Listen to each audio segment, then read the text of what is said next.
Peace. Had to stop in early to let y'all know that if you're in the New York area on Saturday, August 30th, you should pull up to Real Talk number 9 with me and very special guest, Navy Blue. Yes, Sage Alcessor, aka Navy fucking Blue, at Loudmouth in Brooklyn. Sage and I recorded what remains one of the most popular Real Notes episodes ever across DSPs, YouTube, whatever. Like, I still get comments on it from people finding it all these months and years later. So it felt right to bring him out for a movie night. We'll be watching his favorite film, the 1999 animated sci-fi movie The Iron Giant, and then after, y'all know the drill, an interview and a Q&A revolving around the film and his latest album, Memoirs in Armor. Doors are at 6, and the movie's going to start around 7 o'clock that night. Tickets are $15 and available through the event app Posh, which you can find the link to in the description below from wherever you're listening. It's going to be a crazy time. Tickets are already moving. And y'all got, from this time of recording, about a month. That depends on when you're listening to this, obviously. So don't sleep on grabbing one, and please come and close the summer out with Navy Blue the Truest, man. Like, you don't want to miss this one. I swear. If you're around, I hope to see you there. Now, just enjoy this week's episode of The Usual. Peace.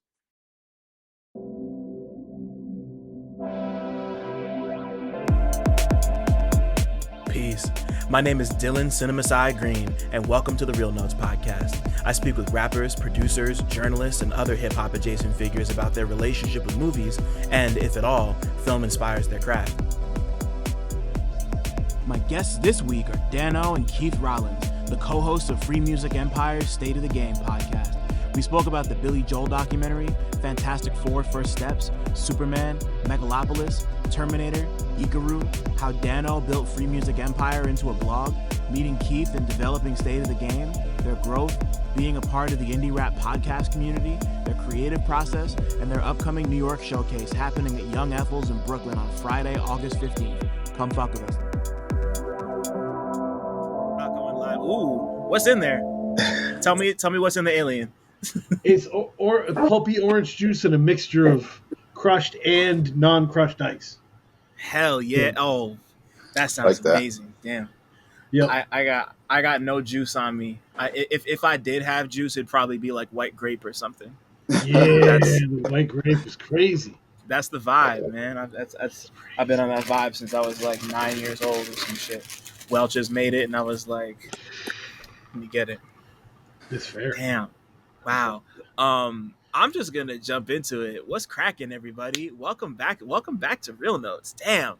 Welcome to Real Notes. This is Real Notes After Dark. We don't do very many. We don't do very many of these. This is Real Notes After Dark. We're back. My thigh muscles are on fire because I'm doing leg workouts. But I got a Topo Chico. It's Dylan Green, CineMasai. Got a lot of names, do a lot of shit, outside, inside, all sides, all over the place. And I'm with two gentlemen. I'm with two gentlemen today who are also outside, inside, on all sides of the internet, doing all sorts of really cool things. Two incredible music lovers, passionate, discussionary music lovers who man, I'm like we've known each other for some years, but I'm already blanking on how long exactly it's been. But I mean, like, these guys are at least 5 years. At this rate, it's got to be at least 5 years. But like, they've been holding things down up in the upper section of the Northeast. A little bit of ways from me, but they feel like kin. We got fucking Dan-O and K from fucking Freemusicempire in the fucking house. Long goddamn time coming. Like, man.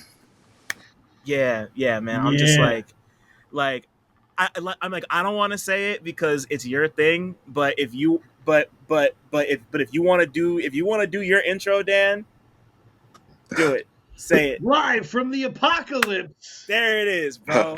Hell yeah. It's the State of the Game. We're here, State of the Game, doing it, man. And I'm excited, man. I'm one of these weird people who, like, I've walked myself through what I would talk about on this for years. Podcast, dude.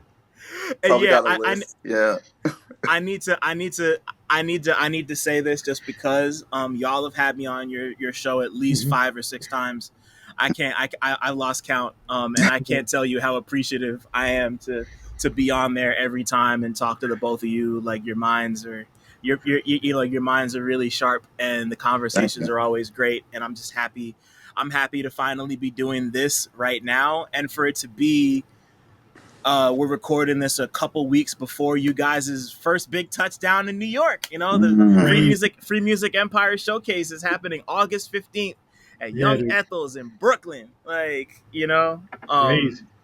yeah, I'm like we're gonna talk about all of that, but yeah, I mean, just like first and foremost, like thank y'all both for being here, and thank you for everything you do for across the indie music community. Like y'all are in every fucking Discord, you're in every No. comment thread. Y'all be doing it up. So just like thank you for spreading the love and the awareness and the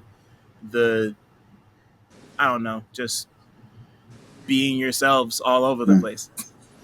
Dude, and Kay, I went on a run of like being in everyone's Discord. Yeah. That was like a B, like whenever I subscribed to a bunch of people's Patreons, and whenever they did live events, I would always jump in and start running the comment section. Ask Trade 808, bro. I've gone full on like they'd be like cross-eyed looking at the. Oh, did he say? Yeah, yeah. Oh yeah, I, no, my favorite sorry. thing that I dumped in the live was they were doing an Alchemist breakdown, and it was Yeah. very loving as underground stuff is, and they were just like, "No weaknesses, man. This is great." And I was like, "Well, the problem with a bad Alchemist beat is it ceases to exist Mm, Mm. because Alchemist style doesn't give way to big bombs like Timbaland's does, uh right? huh. It's just like if it's not great, you just forget that it happened, you know." Yeah, and it's just kind of there in the It background. just kind of, I but the get only it. ones you Yeah. remember are the good ones, you know. Um, Mm-hmm. and they were like, "What is that real?" And it was great. It kind of threw them for a bit. I had fun Yeah, no, and I mean, like, also first and foremost, shout out to Cam. I haven't spoken to Cam in a while, but with you know, that. Created '08, man's a sweetheart. That's like a. I mean, I feel like we're all encyclopedias in one way Yeah, or another. But like yeah, that man's an encyclopedia and just like a. He's not even an encyclopedia. He's like an almanac. I feel like an almanac is like the yeah. step above the encyclopedia. But Mm. I mean, like this crossover that we're doing right now is a long time coming, and I'm happy that it's happening in time for you guys' first big major thing. Mhm. But now, now, now I get to ask y'all the first question I ask everybody who comes on Do it, here, which do is it. what was the last movie or TV show the both of y'all watched that you had a strong opinion about? Whoever wants to go first. Dan-O. You know, I got it. You know, I I got it on know. deck. You know, I got it on deck. So me and my wife watched that two-part docu series on Billy Joel. Uh Mm. huh. It's like on Max. And it's still igniting conversation for us. Um, partially because amongst my generation, I have a bit of an interesting stance on Billy Joel Mm-hmm. that I think sometimes she takes umbrage with. Mhm. Uh, but it is what it is. Like I was basically like, come in saying Billy Joel's the greatest hits artist.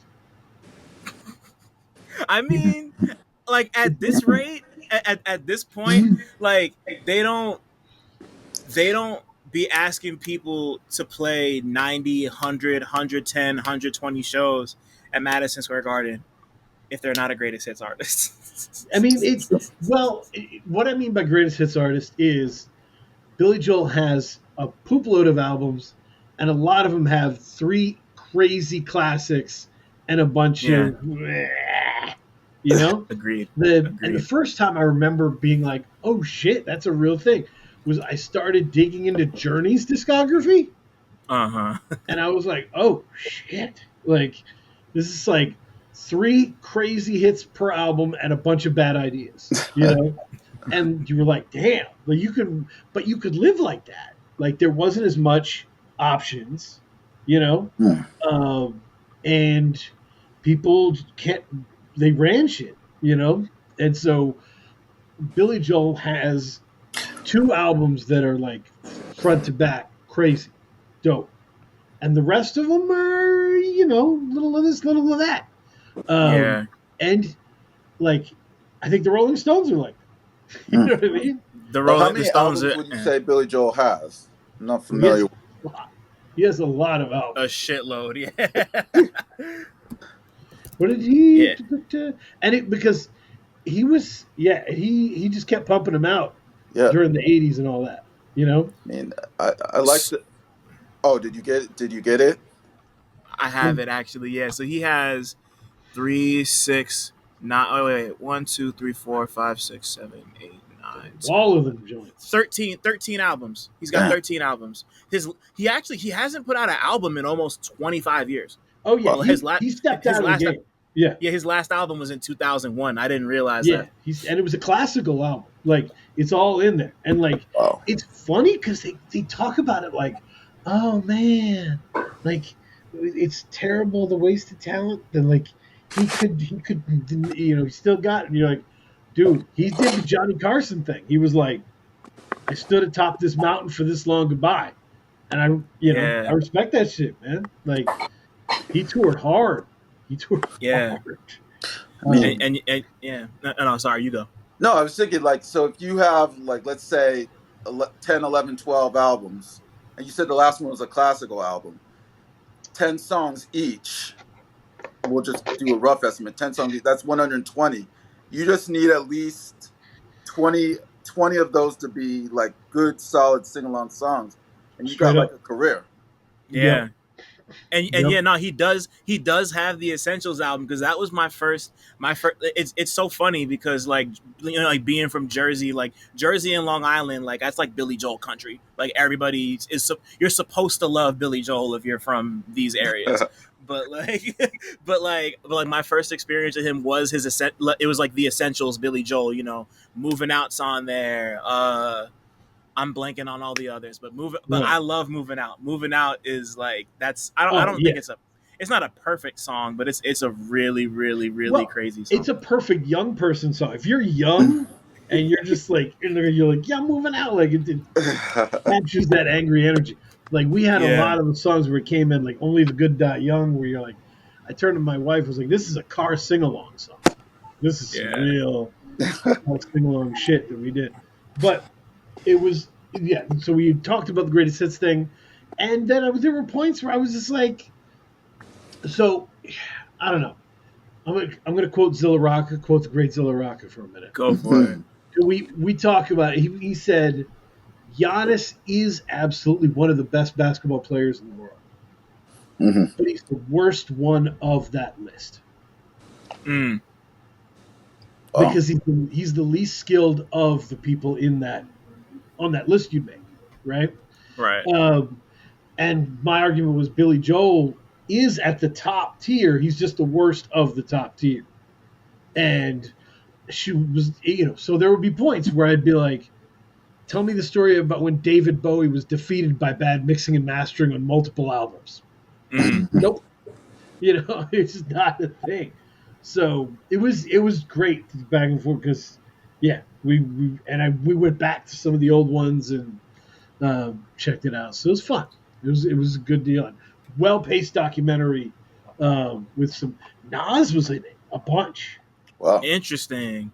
Nas Okay. popped in out of nowhere. It What do was you great. tell me what Nas had to say about Billy Joel? Like the first couple times it made sense. Like he pops in and he's like, New York, man, da da da. He's doing that thing, and we're like, and she's like, Nas is very quiet. I'm like, every Nas interview is like this, dude. He never opens his eyes fully. He's got a whisper. This is just Nas. It's totally Right. It's our guy. So he, New York, and he pops back in when New York State of Mind. It's like, yeah, there's a song. Okay, cool. But then he was just like near the end, he pops back in again, and he's just like, he's a humble man of the people, represents the people. Like talking about fucking Allentown. I'm like, this is wow, dude. But there's a lot of weird guests in that. It's interesting. Wow. I mean, like I can't remember the last time I sat down and tapped in with a music documentary. Like, it sounds like something that I'd try for at least 30, 40 minutes. So Mhm. Pink goes I'm a stupid lock in. hard, dude. Pink How long is goes it? stupid hard. So it's actually two episodes, and I Okay. think the first one's like 2 hours, but the first one's actually the coolest because it's before he's big and famous. It's like goes Yeah, that's deep into always that. the most interesting shit. It goes Yeah. deep into that shit, and his life is crazy. Um, and yeah, it's awesome. Not to spoil anything, but like steals his best friend's wife, and Mm. the everybody's being interviewed, like the best friend, the wife, him. Everybody's agreed to be in this, and it's cool now, and it's fascinating, man. That sounds, yeah, okay. I don't have my phone. I'm gonna add that to my list at some point. It's But really it's really but good. Kay, what about you, brother? Okay, so the last movie that really got a strong reaction from me. So I try to go to the movies once, maybe once a week, a couple times a month. But I would say the last movie was Megalopolis, from Oh last wow. year. Oh, so I still haven't seen it, Oh man, but I want to know how you felt, because it really is one of those like love it or hate it type deals. I mean, it was the most overwhelming experience I've ever had in a movie theater. Like I went to see it, like I saw it in IMAX, Mm. uh, and there were like five other people. So it was like a 6 o'clock show. There were five other people in there with me, and we were all. That was the only time I felt like on the same page with everyone in that uh, in that theater. Yeah. But I couldn't. By the end of it, I couldn't. I was so conflicted because I didn't know if it was a good movie or a bad movie. Yeah. It's like one of those movies that was just so unique and so like I still think about it to this day. Like one of those movies that was so unique. Like I just don't know how I feel about it. Right. It's yeah. I mean, Kay is one of the best people in the world at being overwhelmed by art. Yeah. Very few people are more interesting when they are being overwhelmed by art than Kay. And It's see, why I tried to book the craziest fucking people I could, like when we started this thing, to just be yeah. like, I can't wait till Kay hears his shit. But yeah, You I know? mean, it's an interesting experience to have, and I think every moviegoer, because I think about that a lot because when you see a lot of movies in theaters, most of the time you just go in there for 2 hours and then you're like, oh, okay, that was cool, but this was an actual experience. Yeah. So that's Yes. that's what I would recommend. That's dope. Cause like I wanted to go catch it when it was out. I just didn't have the time to go to the theater and Yep. see it. And then I had a homie tell me, because they saw it in New York City.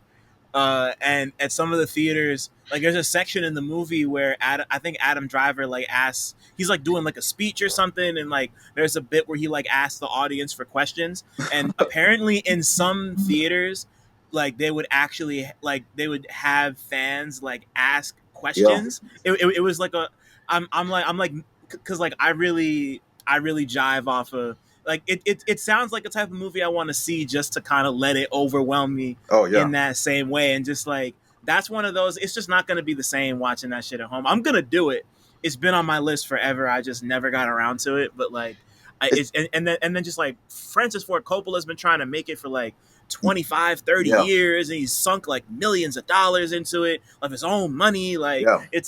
like even if it's terrible, like that's always some of the most fascinating stuff you're gonna find, that it's just like this was written, directed, and produced by one person. Like it's just so much of Oh that man. person in it. Anyway, yeah, Especially end of career. Like if you get one of those, like Akira Kurosawa's Dreams and Mm. shit, where it's like that's just hard. this is like Drink. the measure of a man type shit. You know? Yeah, Yeah. Yeah. yeah, yeah. I was gonna say he threw the kitchen sink. It was one of those ones where he's like, I'm just gonna throw the kitchen sink. Everything I got is going into this movie: philosophy, Mhm. architecture, romance, uh, crime. It's all. I'm throwing it all into this. Mm-hmm. Mhm. Man, yeah, I'm amped to watch it, and I can't wait to like finally like it's just I don't always feel like I want to watch this because I want to have an opinion on it, but that's one where it's like I need to have something to Yeah. say about this finally. So yeah, I feel Mhm. you. Before we move on and I start asking you guys and probing a bit more on your previous watching histories. So I have two movies that I saw that I had a one that I had a very strong positive reaction to, one that was like more mild, but I want to talk about it anyway. Mm-hmm. So I saw Yorgos Lanthimos' Dogtooth Mm. at the IFC Center in the city because I was in the city all day on some business, and I had like it was right before I went to DJ Haram's album listening at Public Mhm. Records, so I had like 4 hours to kill. So I just went to go because I had never because Dogtooth is one of his only joints I hadn't seen, and all I knew about it was that it was about a family that lives. Anybody who hasn't seen Dogtooth, it's about this I guess they're a Greek family. Like Mhm. leaves the dad like the family stays in a house, and the children they're all like grown. They got to be in their like early to mid 20s, maybe even close to early 30s. They've never left the house. Like their whole world is the house, and like the dad goes out to work and brings them stuff from the outside world, but like he just kind of he has them trapped in this bubble, and it's just about these like developmentally arrested grown ass children Mm. and how of course like it would be nothing if there wasn't conflict. So of course like the facade starts to crack a bit and they start recognizing things. Certain people come in. It's just like it's one of those movies that has like it has a story. Stuff happens in it, but it's like it's got like a premise and then stuff happens as opposed to it being like a story. You Mm. know, Mhm. it's so hard to explain, but it's like it's like really darkly funny like all his movies are. There's like a scene where like the kids are dancing at like two of them have sex with each other. It's crazy. It's fucking Okay. crazy. All right. And it was just and this shit's like 20 years old, I think, something like that. It was me and like five other people in the theater, and like me and this lady sitting like four rows back are the only two people laughing at all the shit that's supposed to be funny, and everybody else is just like paralyzed. But Oof. I'm just like this is just like And I'm it just like and it's what am I weird because watching? it sounds like a Linklater movie, like a little Mm-hmm. bit. Yeah, yeah, like in like in his hands would play out like any Linklater movie you could imagine would play out, but it's just like Yorgos Lanthimos is so fascinated by like not even the dark underbelly of society, but just like the dark underbelly of like a person's mind. Like there's never a Yeah. period where it's explained like why the dad would want to lock his kids away from the world and just keep them in like there's no explanation. It's just like this is what's happening. This is what it is, you know? Right. And like it's I haven't stopped thinking about it. Mm. You know, like there's like one person who's brought in from the outside. Like she's like this woman who I think she's a security guard or something, and she's brought in specifically to be a sexual partner for the son, just for him to Oh, like. I don't even know how to put this movie. Just everybody listening to this, go watch Dogtooth. And like oh, the whole like one interesting bit is like the dad keeps telling them that they can't leave the house until their dog tooth fully grows in, and like the movie I don't want to spoil the ending, but just go watch Dogtooth. okay. If yeah, like yeah, please go watch please go There's watch a, Dogtooth. isn't there a movie, a Louis Buñuel movie that's like this? It's like that. Kinda, Don't. maybe. Is it The Party or something like that? Or I don't know. May, The- I'm no, I'm thinking of somebody else. I was thinking of Jean Luc Godard, No, not there's a the same person. Louis Buñuel is a surrealist from Spain, and like he had Right? Yeah, a yeah. Yeah, he had a movie where like the rich people went to a party and couldn't leave the party, Hmm. and you never found out why. They just couldn't leave the party. They eventually have people trying to kill each other, people have sex, all the crazy shit, and then eventually Right. they can just leave. Like it's just it's like, um, and it was yeah. So it's like very much yeah, it feels related in a bit.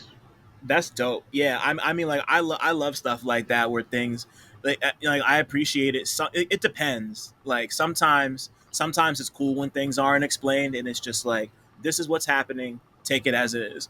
Like I'm not always that forgiving, but in this case, it was just like the premise was bizarre enough that I'm like, let's see where this goes, and it went some crazy places. And like for it to be like one of his early joints before the big ones like The Favorite and Poor Things and Kinds of Kindness, like it's like very much like him 1.0 before he became this big indie darling. Mm. um but then Yeah. the other joint I saw like a day or two after, I saw the new Fantastic Four, Yeah, which which like I had a good time. It's I liked it more than I liked the other three, that's which right. like low bar to clear. But Right.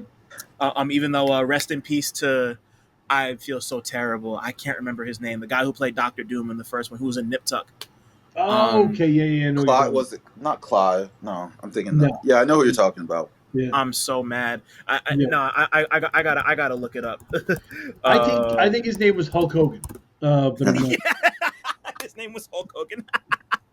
Exactly. His name was Julian McMahon. His Yes. name was Yeah. yeah Yeah. yeah yeah rest in peace to Julian McMahon. He just passed away. I tried watching. My partner and I just tried watching the first. I think we watched like what we make it do like the first half of the first season of Nip Tuck, something like that. And it was not great. But anyway, No. the new Fantastic Four.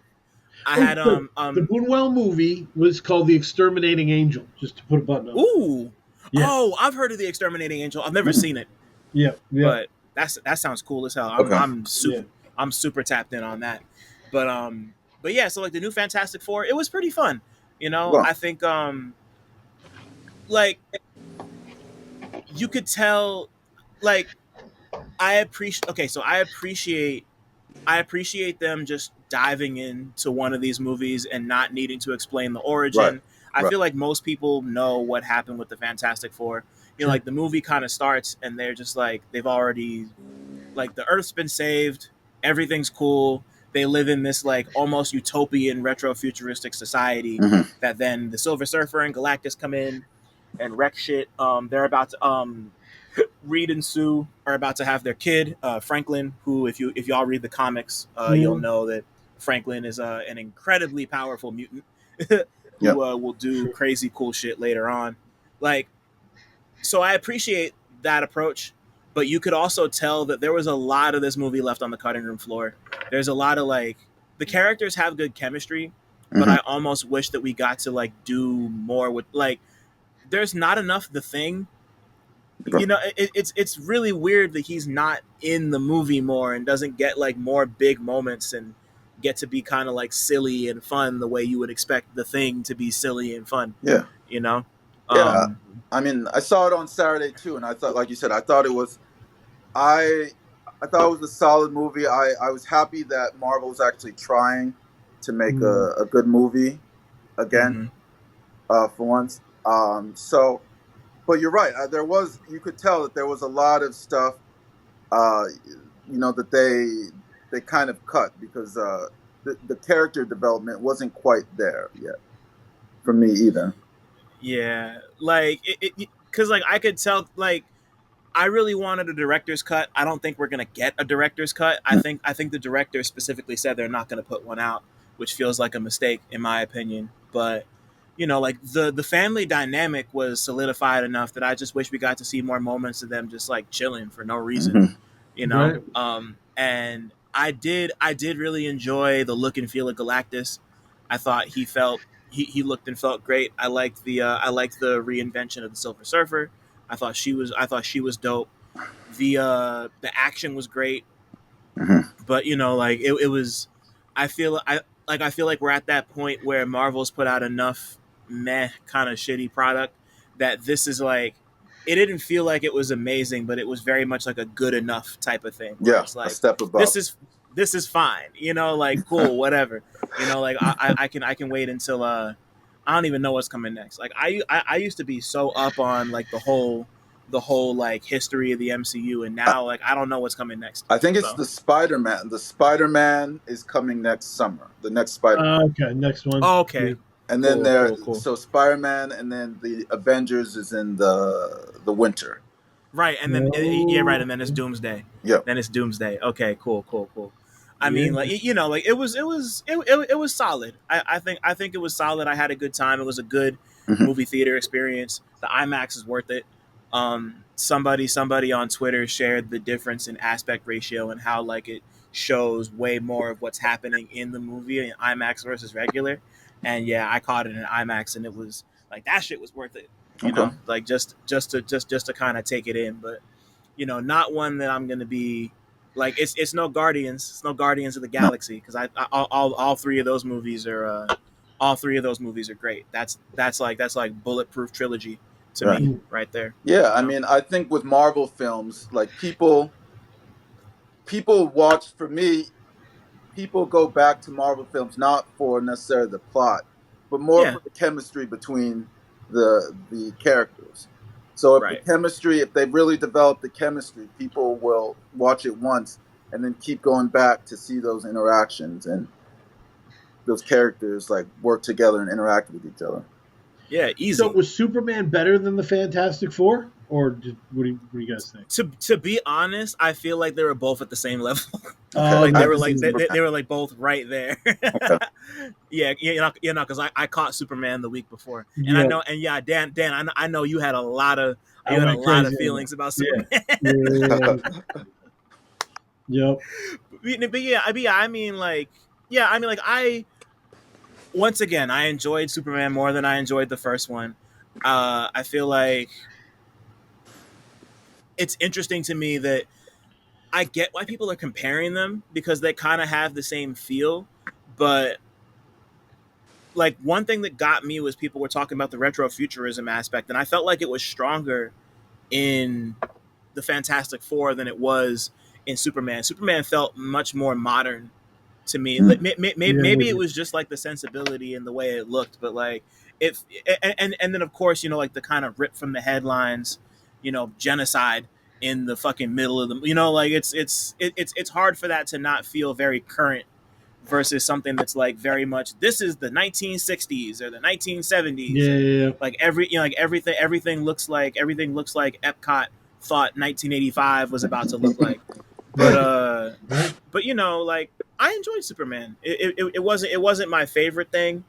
That movie looked gorgeous. One thing I'm always gonna say Yeah, about James Gunn, he's gonna make the movie look incredible. Like he knows how to compose a shot. He knows how to make like weird, gross, disgusting monsters look cool, whether they're big or small. Like like all the fight scenes looked great. It was like that was a movie that I enjoyed more visually than in any other aspect.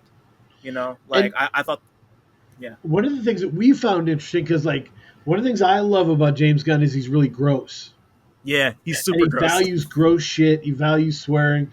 So like, I told my wife, I was like, I'm really interested to see him in his Sunday clothes, you know, when he can't do that shit because it's Superman. Like Right. you can't bring that shit to Superman. So he really had to switch it up, and I thought it was really fun to watch. Yeah, I In that agree. aspect. I think he put all the gross stuff that he couldn't show on screen into Lex Luthor. Like Mm. Nicholas Holt as Luthor was just like, it was all. I feel like he was just kind of the mouthpiece for everything Oh, okay. gross and nasty. Just like, I don't know. I mean, to me, there's no beating Gene Hackman Lex Luthor. Like Gene Hackman Lex Okay. Luthor is incredible. I love him. Um, I'm not Yeah. even a big fan of those Richard Donner movies like that. Hot take, I guess. But like Gene Hackman as Lex Luthor is incredible.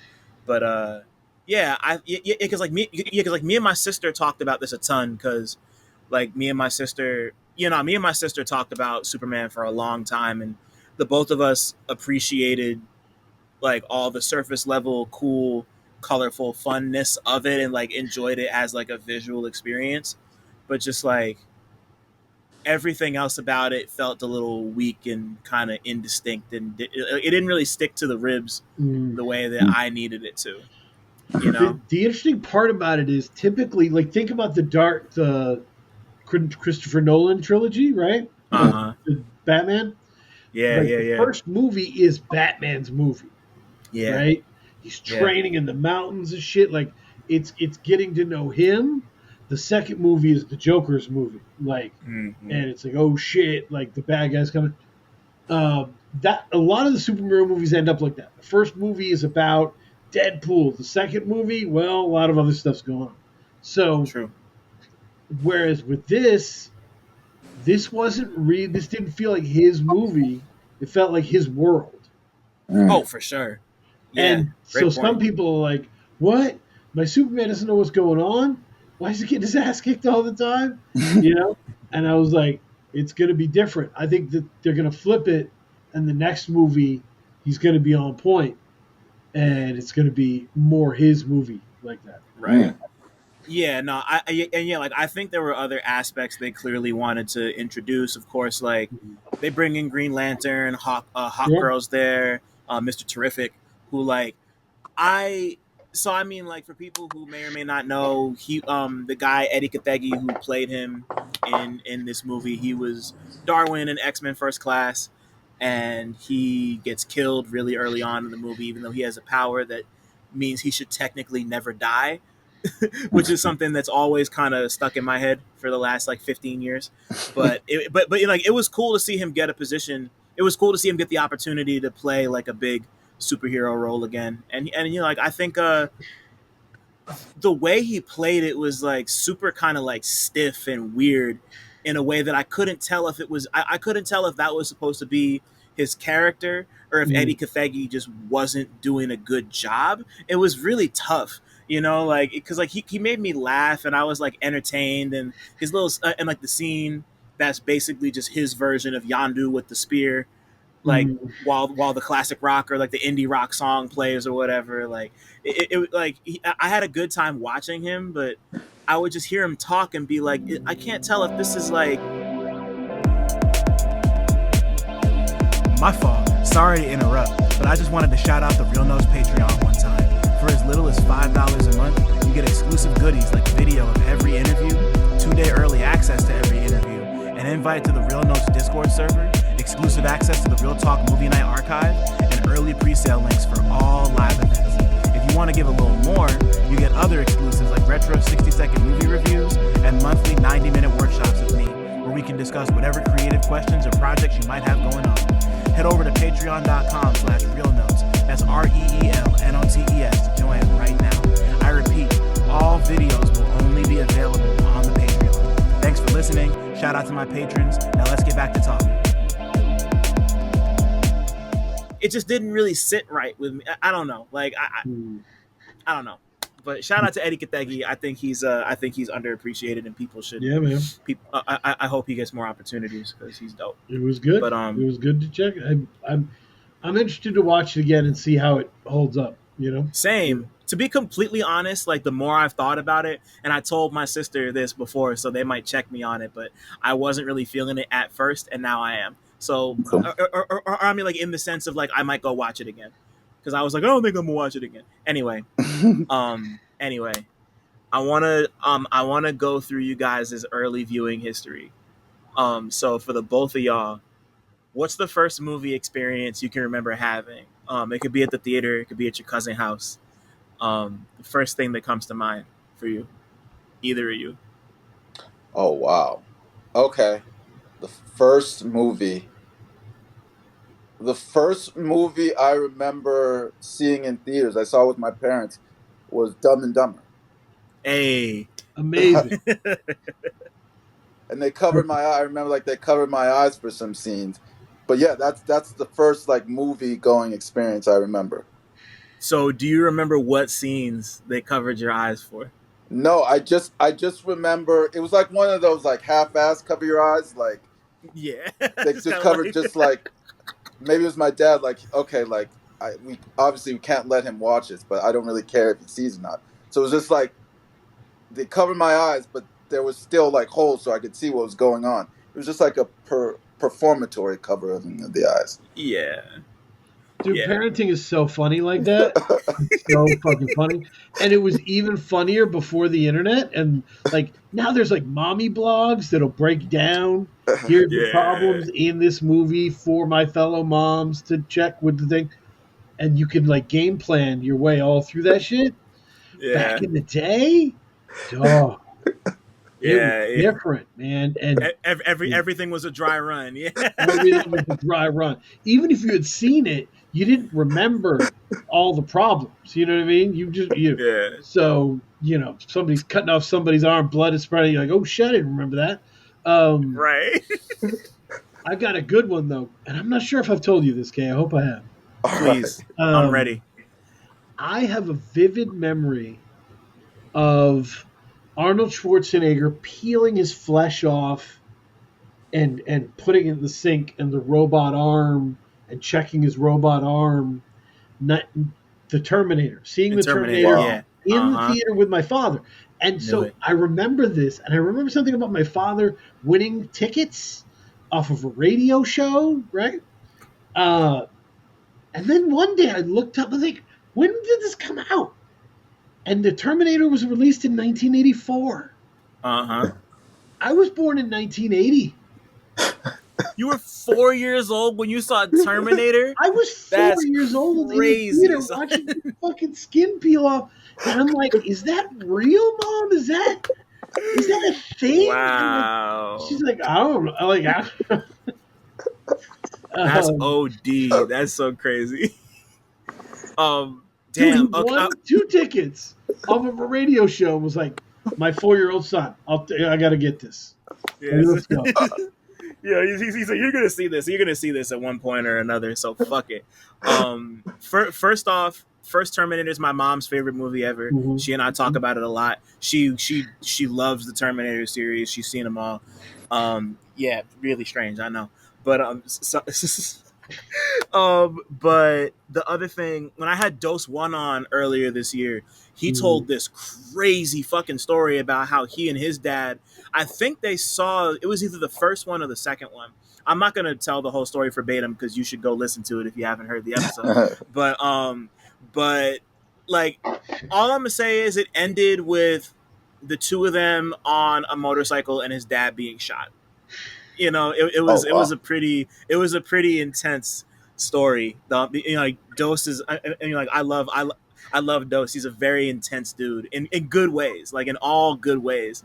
But like he's like he'll tell a story and you'll feel like you just like read an 80-page short story. Like he's one of those, you know. But anyway, he's one of the great guests. One of the great guests you can have. Just the way some people like make experimental music, but they're just like you and me, right? And like, Dose One is like acid jazz as a person. Exactly, personified. He's just like, what's it called? I remember, like one of my favorite Lupe Fiasco bars of all time is that he said, "I prefer my pictures in word form," and I feel like that's Dose One as a person, you know, like he's like a picture in word form, you know, and so just shout out to the legend, man. Shout out to Dose and Anacon and the whole squad. But yeah, I mean, like we got to go back to this. So you were 4 years old when you saw Terminator for the first time. Yep, and it was wild as fuck. Like, so one of my friends, shout out to Casey McCurry, like a really important local music guy in Portland, but grew up with him, and we were friends. And I was like, "Yo, we should watch Terminator." And this was later. We're not 4 years old, and he was like, "I can't watch Terminator." I'm like, why? He's like, "There's a sex scene." He's like, "But come to my room. I've got Aliens. We can watch Aliens." Hey, and so he pops in the VHS of Aliens and like fucking grenades. Blowing their parts off, and I'm like, it's just titties. Like you can't look at, it's just This is better than titties, like for your parents. It's weird. The '80s were weird, man. They Yeah, were not yeah, weird. because like between, so you got Terminator, you got Aliens, and you got one that I just rewatched recently, RoboCop, which is Yep, maybe one of, yep. which is like I've accepted that RoboCop is one of my favorite movies of all time. Wow. I think it's fucking awesome, and a big part of why is because it can go from being this like pretty complex takedown and like condemnation of the military techno industrial complex and the police and just and you know just like big and just like big tech's insistence on being involved in the surveillance state, and then there's just like titties and blood all over the place and somebody gets turned into goo and explodes. It's a type of movie that it works on every single level, Cool. you know, like it's smart, it's funny, it's action packed, like it's like every, not every kind of movie, but like a decent amount of like, it's like four different kinds of movies rolled into one, and it Ooh. just works.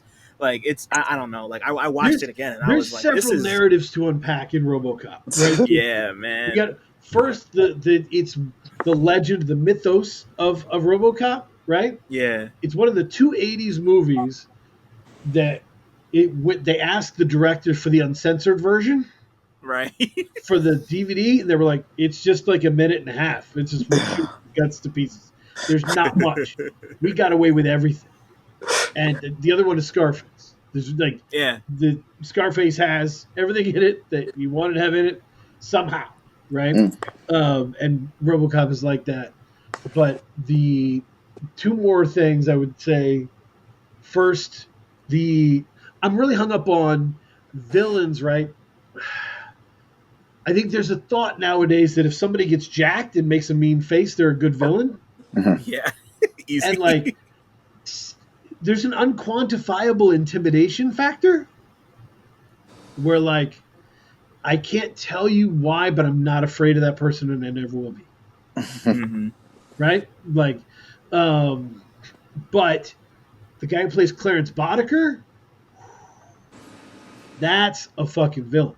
You know what I mean? And you know what's crazy? That's the dad from that '70s show, Right, right. which always makes me Wow. laugh. So like that was, so I mean like I didn't really watch that '70s show, but I immediately recognized him as the dad from that '70s Red. show, and The Red. he, Was his name Red? And yeah, that's the. yeah, yeah, Oh wow.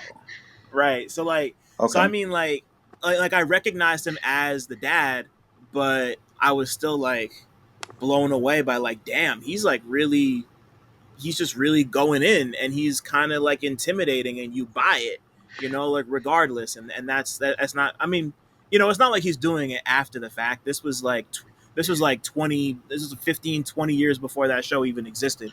But every time I think about it, I'm like, that's the dad from that '70s show. And he's over Right. So here just like, he, when you watched it in reverse order, it was a mind fuck. You were like, yeah, yeah, so easy. Yeah. not, that '70s show debuts, and they're all futzing around, and then like all of a sudden, yeah, Clarence fucking Boddicker is there. Like, Yeah. you're like, holy shit.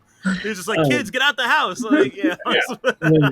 And he played the grouchy Totally. dad, and he kind of knew the audience knew his Clarence Boddicker. It was great. Right. Yeah. But So the that's, other thing is the commentary on the corporate world, right? And like yep. the executive shit, and Mm. like RoboCop does a really good job of showing that like I'm secretly trying to cut my boss off at the knees, and he's trying to cut me off at the knees, and we're trying to get go to the gold and go to the gusto, and it's political, and it's like Game of Thrones kind of, Oh. but it's in a boardroom. Yeah. And dude, I've seen that shit, bro. I've seen that. Yeah, man. Yeah. Yeah.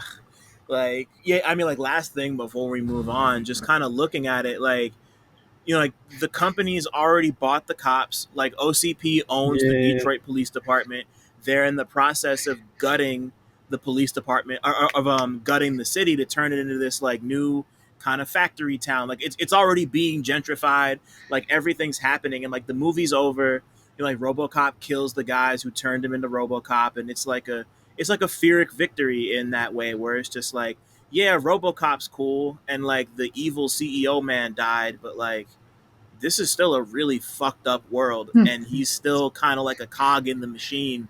So it's you know, like the ending is kind of twisted in the sense that it's just like he figured out his shit, but everything else is still wrecked. Like this is just like a bad world, and you know you don't think about it very much until you've sat with it for like a couple days, and it's just like, oh, that wasn't a happy ending, huh? Like not really, but yeah, yeah. The movie's really dope, and like it does it in a way that does.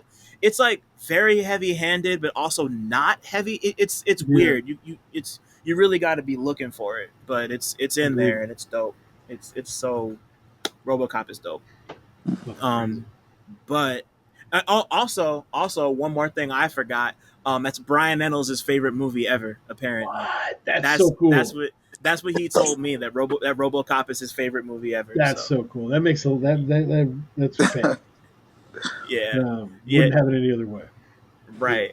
So as the two of y'all get older and you start to refine your palates, or not even refine your palates, but just like grow into yourselves and become, you know, you. I like to think of this as a capital M movie. The first one that you saw that really kind of stopped you in your tracks, connected with you in like a emotional, artistic, or spiritual way. Just something that was like captivating in like in a way that was more than 90 minutes of pure entertainment. Mm. Hmm. You want to go first, or you want me to? You can go Yeah, first. because it's funny because the movie I was thinking of, Dan-O actually recommended it was Ikaru. Oh yeah. So we used to be coworkers together, and I don't even know how we got onto the topic. He just recommended me this movie, so I watched it.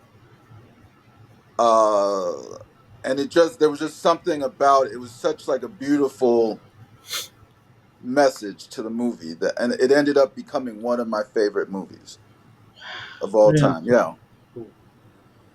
Yeah. Oh, that's ill. See, yeah. you know what's funny? So I mean like I know it's a Kurosawa movie and it's one of the handful he's made that was like modern. You know, because like Hmm. Yep. Yep. most of his stuff was period pieces, but I think it's one of the ones I haven't seen. And once again, it's been on Oh my man, list and I gotta tap in. But you know, it seems like one of those that's really gonna I'm gonna be thinking about it for a it's week or two after I watch it. phenomenal movie. Yeah, dude. I think about that shit all the time. Hmm. I think about Yeah. that shit all the time. There's some key scenes. This character goes through so much, and you end up rooting for him so much. And the movie's so cool because it shows, like, after passing, it shows like the coworkers left over at the dinner talking shit about him. You know, Yeah, yeah. Yeah. and shitty and mean and petty, and like it's so good. I think I about mean, that shit all the time. the way like it's not only got a great message, but the way that the movie's actually structured is phenomenal. Like everything, the acting is excellent. Like everything is just like top notch. Mm. Yeah, he's you know and he's like one of those all around movie makers that like every you know like whether it's Seven Samurai, Rashomon, Mhm. Yojimbo, I could sit here and list all his movies. He's like he doesn't really miss. You know, he's just Mhm. one of those. He's a legend for a reason.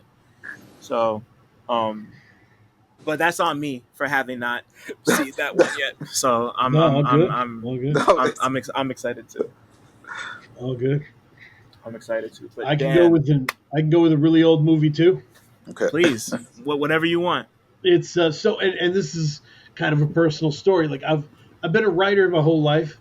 Uh, I was writing before I knew how to write. I would dictate stories to my mom uh, Cute. about flying dolphins and shit. But like then like so just always a writer, always working on it.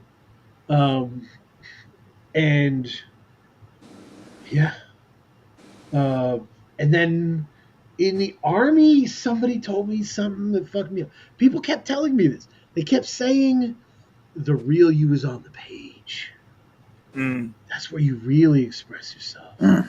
And I was reading about the life of like Charles Dickens and how fucking miserable he was. And I was like, no, I don't want to do that. I don't like that shit. Like, so I stopped writing for a while and started just hanging out with people, having really meaningful, intense conversations with them.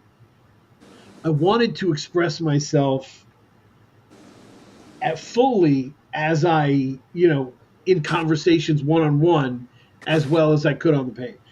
I wanted to be able to hit you wherever I was, right? Page, conversation, elevator, let's go. I want to be able to really be my best. And so like I said, took time off from writing, and then I got into Italian neorealism, and I got into La Dolce Vita. Ooh, yeah. Okay. And I was watching Yeah. La Dolce Vita because Fellini's style is fearlessly selfish, which gives it its power in like an early Kanye way, you know.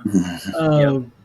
And that struck me. And but really, I think it was like, okay, so the mission is to use all your creative powers to make what is beautiful about life look and feel as beautiful as it is. Yeah. And Yeah. that's what it is. Like when when his friend commits suicide, you feel that shit. Yeah. You feel that shit. It shocks you when you feel that shit. It's beautiful. Man, see, I'm happy we're in Italian neo-realist territory because my favorite of that ilk was always Bicycle Thieves. You Mm-hmm. know, I saw the Bicycle Thieves when I was in school at SUNY Purchase as a cinema studies major, and like I don't remember exactly what happens in it. It's another one of those that has like a premise and like a general outline, like a Yep. sketch of a plot, but it's just kind of like stuff happens, which like I love movies where stuff just happens. But the whole thing, like it does revolve around this bicycle thief, and just like you said it perfect. Like well, I mean, like Fellini didn't make this one, but it kind of Right. has a similar tone, and there's something that's it really feels like slice of life in this really melancholy way that you can't it like it almost feels like you're there watching life happen as opposed to it being like shot, like just in a, like I said, melancholy is the way I describe a movie like Bicycle Thieves. And Yep. yeah, but anyway, yeah, Italian neorealism is super tight. I love it. And I remember the first time I went back into writing a story, it was about being at a party and everyone starts just glowingly talking about how perfect the Beatles are. Mm-hmm. And my mom taught me a bunch of shit about the Beatles. It was like hang-ups and issues that she had and all that like are part of my understanding of the Beatles. You know what I mean? Part of how I Yeah. always looked at them. And so the character based on me sits at the party, takes it all in as much as he can, and then it just ends in this rant about like you motherfuckers taking Eastern philosophy and summing it up in 3 minutes with hooks, doo-wop hooks. Fuck off. Type of shit. And everything after Sergeant Pepper's, like just going off and ruining the mood of the party and everything. And I was just like, this is my flag I'll plant, and I'm going from here. You said, yeah, no, you said this is cinema. That's crazy. And I mean, like, I guess this is as good a segue as any to get into when music became capital M music for the both of y'all. Like, not even so much in the sense that you wanted to like talk about it or document it in the way that you do now, but just like when you first remember being fascinated by music. Oh man, you go. I gotta process that one. So my dad had thousands and thousands of CDs, and he had them in racks, like in a steel shelf, right? And like they were all numbered, and he had a Word document where you could pull it up and just search, like Wow. or go to numerical order, and you could Just Tough. you could look back and it would be Run DMC's Raising Hell, or Paula Abdul, or the Doors, or whatever, right?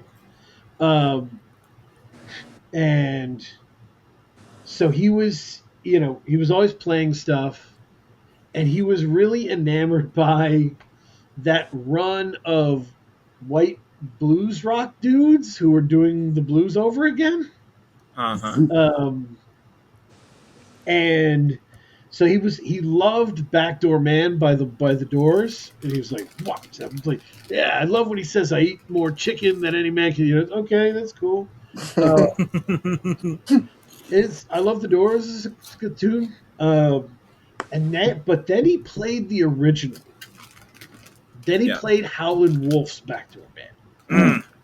and I was like, "Hold the fuck up! Who is this? What is this?" Um, and then it goes into like, oh, that's Howlin' Wolf, Chess Records, and Yep. Willie Dixon wrote for him and Muddy Waters, and like, holy shit.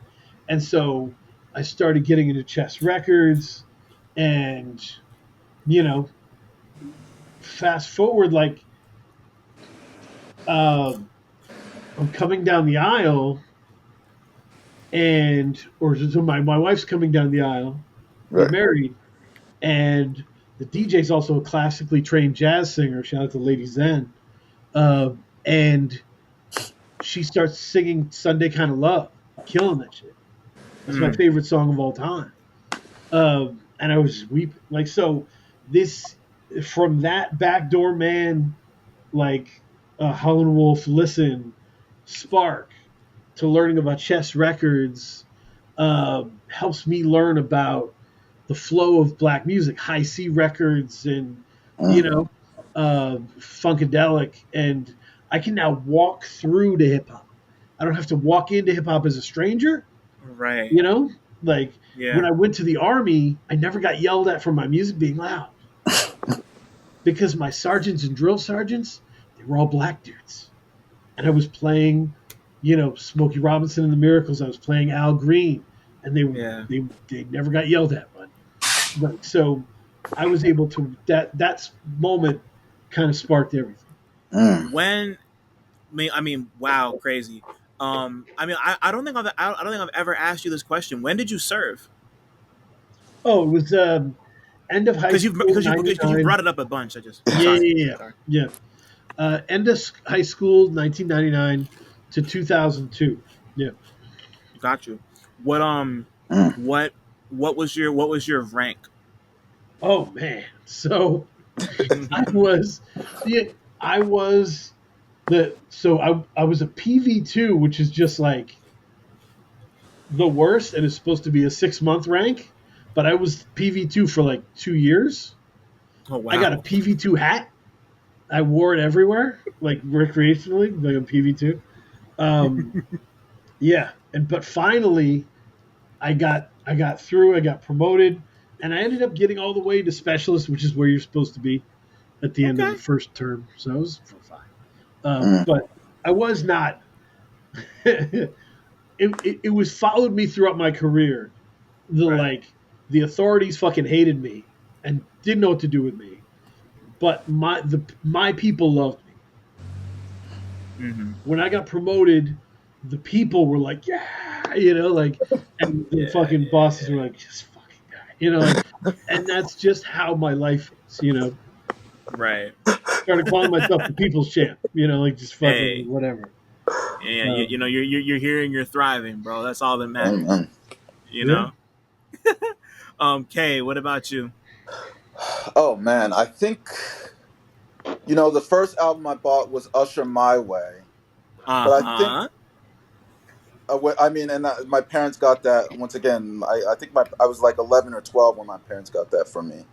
So thank you to them, but that may not have been age appropriate. But Right. I think for me, music really resonated. Like the first album that I really, really was like obsessed with was Jill Scott, Words and Sounds, Volume One. Classic, bro. Classic. Classic. Wow. Classic. Yeah, Mm-mm. and so for me, I guess that was my introduction to not only neo soul, but also songwriting and lyrics. Yeah. Yeah, Um, yeah, so that I think that was so. I mean, when did that come out? 2001. So Yep. I was like in eighth grade, seventh, maybe, yeah, eighth grade. I was in eighth grade, just listening to that constantly. Mm. yep, Yeah. That that yeah, that's And a that's a mm. yeah, Yeah. and I was gonna say, like, I think Jill Scott for me was just a gateway. That was my introduction to a lot of. That was She was like the door that I used to walk through to, the music taste that I have today. Right. that's such a beautiful thing, man. I Yeah. Yeah, love man. Yeah. Yeah. I mean, like it happened at multiple points in my life, but I think Erica Badu was like that for me too. it. Yeah, Hmm. In the sense that, like, in the last 3 or 4 years, I've come to accept that Mama's Gun is one of my favorite albums of all time. yep, And the first full Erica Badu album I'd ever heard, because I've heard every song damn near, but like the first sure. one that I heard front to back was New America Part Two, Mm. because I heard Window Seat, and I Yep. was like, Window seat. that that Crazy. that was funny enough. That's one of the first albums I ever played on Spotify when Spotify like first became a thing. Um, yeah, but I think like I had heard a bunch of Baduism, and Baduism really took me in a lot of those directions. And like my father is kind of like Dan's, and like, he was a singer. He sang doo-wop and he roller skated, so like he was a very musically inclined Yep. person. He Hmm. he collects music to this day. Like, so like like growing up, he had a massive CD collection. He had all the old stuff, but he also tried to keep very current. So he always had like Usher. He had Destiny's Child. He had Eric Benet. Whatever album Georgie Porgy is on, he had that album, and like that, and like hearing like I'd be just like I just remember so many nights just hearing like all those albums, and like the Destiny's Child's greatest hits always stuck out to me. Will Smith's Millennium always Oh sticks yeah, out to me. He underrated. loved yeah, honestly, super dope album. Like Absolutely. I don't care what anybody says. That's just actually No. kind of fire. But just like, so like that was the stuff that I was getting just from my parents, and then eventually you go and find your own stuff. And like Badu was a big portal for me. Usher was a big portal for Yep. me. um Breakthrough era Mary J was a big breakthrough, was a big portal for me. Like there, like there's others, but this isn't really about me right now. We can talk about that another And time.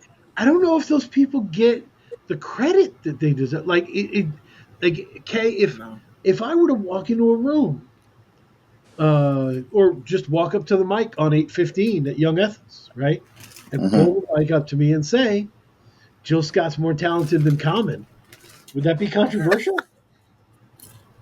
Would that be It might controversial? be, maybe, Mm. like it might be. I don't know. I don't know that I necessarily disagree with that. I don't. Yeah, I don't You know, disagree. Right. well, It's not even anything against Common. It's just like I don't think we've properly put Jill Scott like into history like that. Like Mm. I it's don't think we have. I will forever I will forever maintain I think Jill Scott's biggest problem was that she was so talented at so many things that we didn't know what to do with her. As an industry, as an audience, we just really didn't know what to do with her. Yeah, Mm. yeah. I mean, like, she also, like, after Golden happened, which was like obviously a huge deal. Yeah. That song is a standard. Like she didn't really have another, like she was established, but she didn't really have another like big hit like Golden after that happened. Hmm. Like she would, like, at that point she just kind of became established. And whenever the OK Player industrial complex was like, hey, it's time to, we need to talk about Jill Scott. Like, and then of course, like, I don't want to say that and have it sound like, oh, she's not amazing. Like, Jill Scott's amazing. But yeah, like, I think I agree that just like the industry at large didn't really know what to do with her. And I feel like she's someone who, like, you think she feels properly rated until you go back and look at those first two albums and look at her contributions to Things Fall Apart, and you're like, oh, like, like she's done quite a bit more than, like you said, like the credit feels like it's missing, and I think that's going to be one of those things that'll come. Like it's going to take people a while, but Yeah. we love Like, you, Joe. what alternative history shit? What if, like, Q-Tip is like, no, you and me, like, we're locking in. Man, that I don't. I mean, I don't know, man. That would be, we'd be having a different conversation Yeah. because he I mean, was minting stars at that point. Yo, You know. 100%. Yeah, I was yeah, gonna say, like, I think the third album, that's kind of where it kind of fell off for me in terms of my. But I yeah. mean, those first two albums were just, I mean, like I said, they're incredibly special to me. Yeah, Yeah, no. yeah. Yeah, no. Like you're eating off of those. I mean, Yeah, she's eating off of those for the rest of her life. yeah, And Sure. like yeah, like they like like Golden and like yeah, like last time I went to Chicago, I was playing the first album a lot. Like mm, it was like heavy on my mind for some reason. And then I was like walking past the store and I picked out a song that Big Crit sampled on one of his albums, and I was just like, see, I don't know why I never put two and two together. Anyway, mm, yeah, she's special. mm-hmm. Um, but so like as y'all go through all of this, and eventually, like you're grown. What am I saying? You're Sure. grown. Yeah, Um, I am. when did when did when did the two of y'all meet? That's what I wanted to ask. Oh shit. Yeah, like even before FME started, like when did the two of y'all meet? Yeah, yeah, yeah. Yeah. I'll tell you, I remember my first memory, Dan. I remember, so we used to work, it's like an office job. So Yep. we had like those little half cubicles. I'll never forget it. So I was typing on the computer, and this guy came up behind me. He just started talking about Dusty Baker. You remember that? You may not remember. About who? Dusty Baker. Dusty Baker. Okay. Yeah, because I had like a radio show at the time. It was like a community radio show. And then you just came up and you just went in. You just started talking about Dusty Baker. And That's awesome. we had never met. And he's like, yeah, I heard you have a radio show. He's like, yeah, I do. Like, and then he was like, yeah, you should play Dusty Baker. And then you just started talking about Dusty Baker, and I was like, okay. And then it just took off from there. Ridiculous. My life is just me walking around recommending things in a feverish, like it's just all what it's always been. It's so funny, but it's so consistent.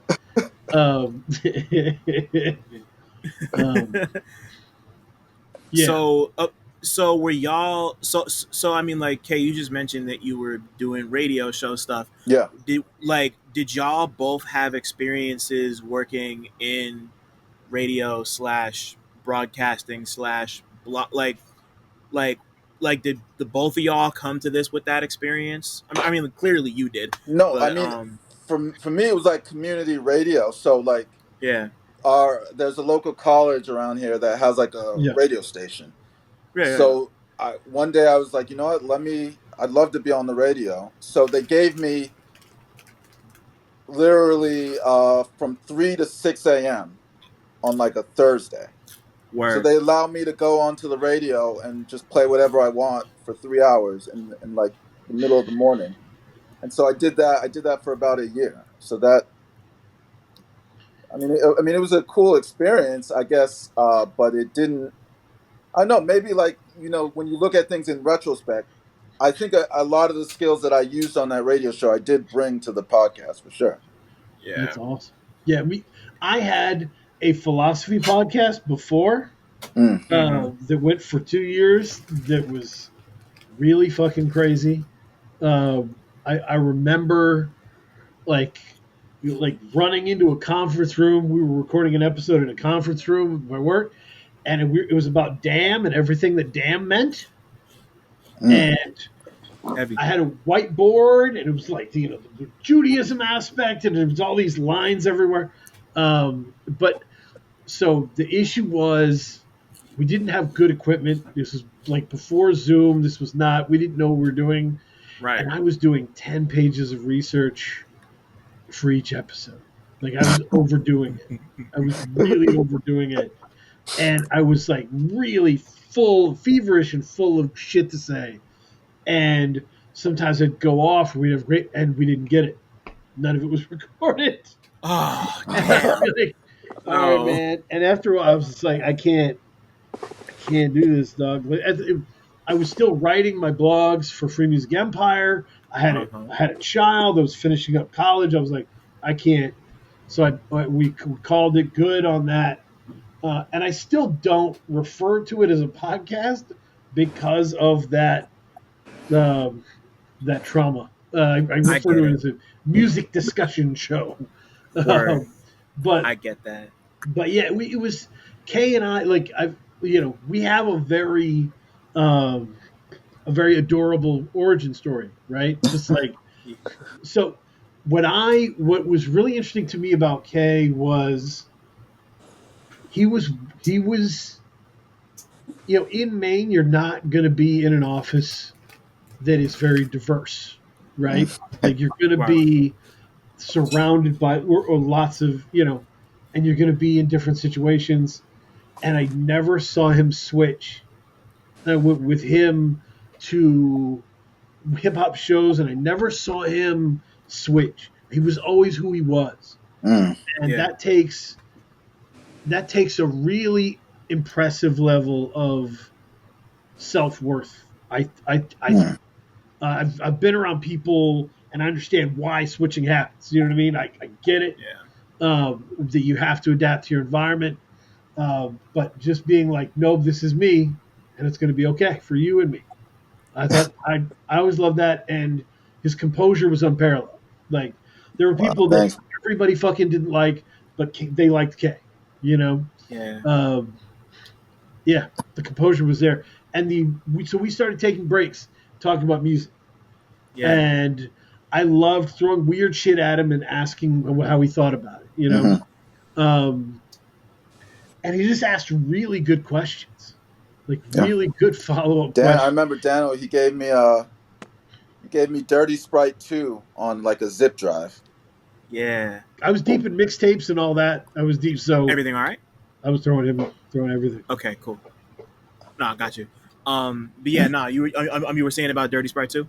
Yeah, so I mean, and that's what I loved about Dan. Like he would, so we started talking about Dusty Baker, and then he would come over to my desk, and he would just have just like music on a zip drive, and he would just Yeah. put it into the computer, and he's like, "Yo, just copy this."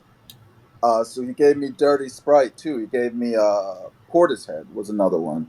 Mhm. The Beach Boys. So he would just come over every day with just something like new. So Yep. I really appreciated that about him. Oh man. See, I mean, like y'all. Yes, I mean, like y'all's relationship already started in this like very sharing, discussionary place. Hmm. So like so I mean, and of course, like Dan, like FME already existed in Yep. some capacity at this point, like not necessarily as like a discussion space that like it is now, but like it existed as like a blog, and you had this rudimentary like recording experience. So like when did FME become like when did FME 1.0 happen where it's just like because I mean you go back to the YouTube page and it's just like the two of you discussing music. Like Yep. there's no guests and it's just like the two of y'all talking about albums and music and analyzing on your own. When did that start in earnest? When did y'all realize this had become more than just a hobby? Yeah, you can go. COVID, baby. COVID. Yeah, So yeah, yeah. yeah. So We're all COVID babies, bro. That's COVID. that's that's, Right. that's too So real. like we used to take these breaks. We used to fucking print out a poem, and we used to like sit in the cafeteria, and I'd read it to him, and he'd tell me what he thought. Like we were just doing that shit. We were walking around the building, talking about Freddie Gibbs or whatever, and then COVID happened, and I was like, man, I can't. And problem is, I'm just locked in with my wife, dumping all this weird shit on her all the time. And so I was like, I was thinking about it because I just opened a subscription arm. And I was like, you know what? Me and Kay can just like hang out, just once a week and catch up. talk our shit, talk about music, have fun.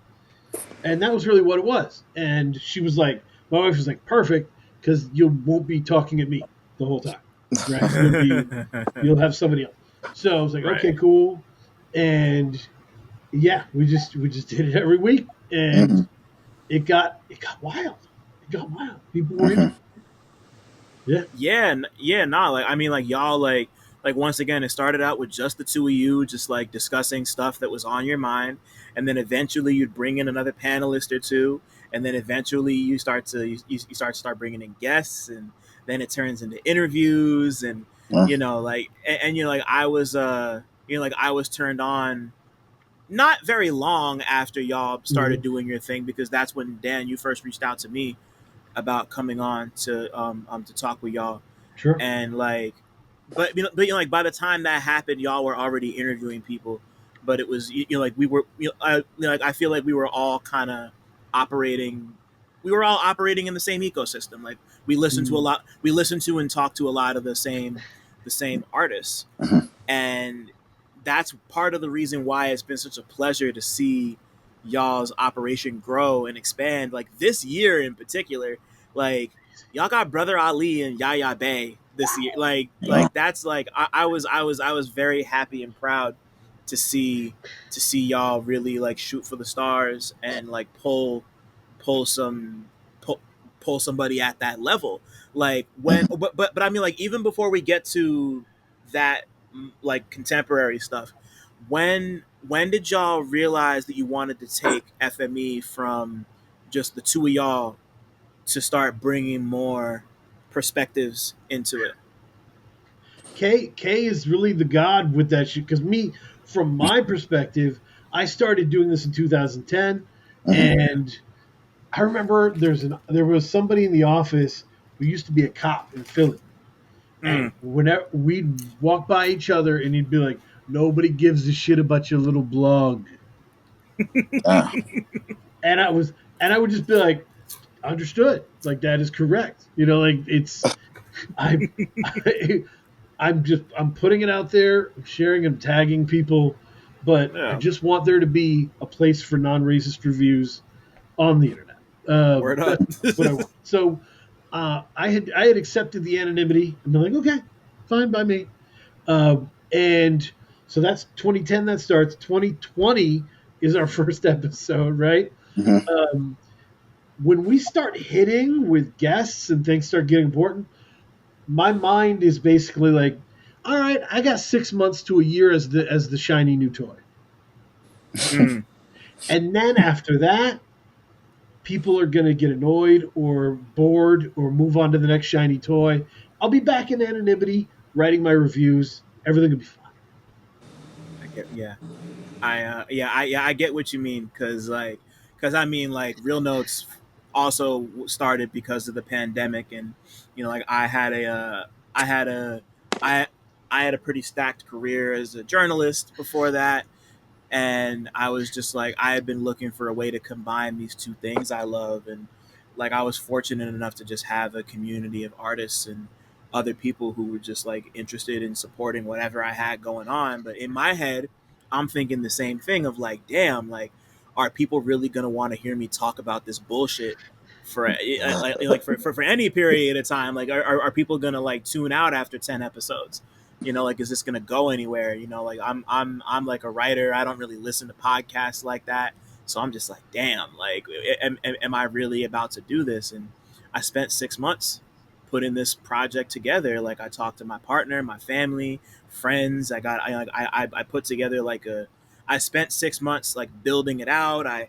made the question template that I ask everybody and I was just like I think I'm gonna try this and it just seemed like the right thing to do and like like I just passed 200 episodes 3 weeks ago Right, right, like Congratulations. yeah. thank you man and I'm like I haven't been counting but how many episodes are y'all at for Oof, like the two show proper 262 thought so yeah you're maybe. closer to 300 I thought so Yeah, cool yeah 261 or 262. and like so like it's been 5 years and like I said before you've made like y'all have made an impression You know, like you've made an impression to the point where you can book a show in New York City with all these kind of like marquee independent Crazy, artists that we crazy. all know and love. You know, I mean, like before we get to the show, uh, just like I've been thinking about this a lot at like since we're all in this kind of community, like you've got people like us and call out culture. Shout out to fucking Zilla Right, Rocca, right. Alaska Absolutely. and Castro, $3 Pistol. Shout out to all of them. You know, shout out to Dove, Steel Tip, Steel, what am I saying? Fused Arrow Records, Steel Fused Tip arrow. Dove. I'm Oh, sorry, Joe. My fault. no, that's real. That's But you know, real. but yeah, I mean, like so like it's like all of us and Rohan over at the Rap Music Plug Mm-hmm. podcast. Shout out Sure. to him. You know, like we all kind of exist within this space. Um, and like AI is destroying the internet. AI is basically already destroyed the internet. Let's be Yep. real. Yep. I just learned today that more than half of internet traffic is bots. So like yeah, Wow. the internet as we knew it is kind of being devoured. But Yeah. like it's these bastions of humanity and passion and truth. You know, Mm-hmm. like not to put too much on our shoulders and pat ourselves on the back too much, but like Yeah. it kind of like means something to be making stuff that's this because I mean like one thing I love about what y'all do at FME is just like the discussion is just so fluid, and the Mhm. passion that you both have for the music and the perspectives you bring and the way y'all are able to go down these little rabbit holes with guests, and Mm-hmm. like the episodes range and different time. I don't know, like I just like I always come away like and like that's inherent with a show with more than one host. Like you're always going to get those two different angles. That's like it's a little different when it's just like me and an artist. Mm-hmm. Like the dynamic isn't exactly the same. But I've always appreciated how much the two of y'all play off each other It. and how Yeah. you go about that, and just Yeah. like yeah, you sound like you had something you wanted to say, Well, man. it's the K is a person who came to me and was like, "You should start interviewing me."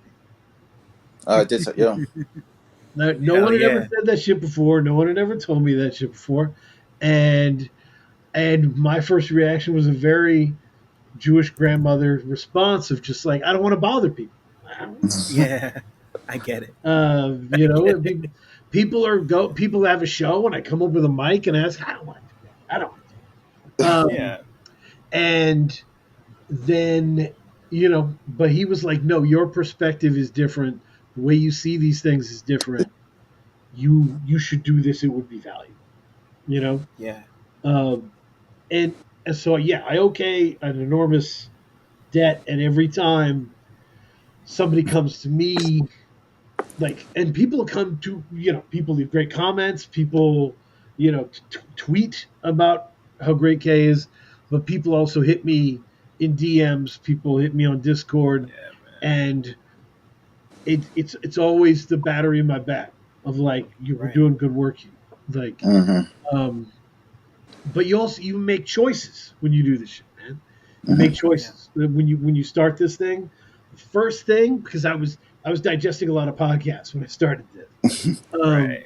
and I was like, okay, you have to realize that you're going to become annoying, in the Yeah. sense that if you listen to a For podcast sure. long enough, you realize the host is telling that story again. They've already told that story a bunch of times, Uh-huh. and but if you love that podcast, you also love that story. And Mm-hmm. you don't Yeah. mind when they tell it again because it's an important story to them and you can feel it. Mm-hmm. This Yeah, is yeah, at the yeah. core of it. So you're going to end up doing this. You're going to end up telling this story again, and sometimes you're going to need to. It's going to be, for that moment, it's going to be important. Yeah. Even though it's annoying in your head, you know? So that was a thing.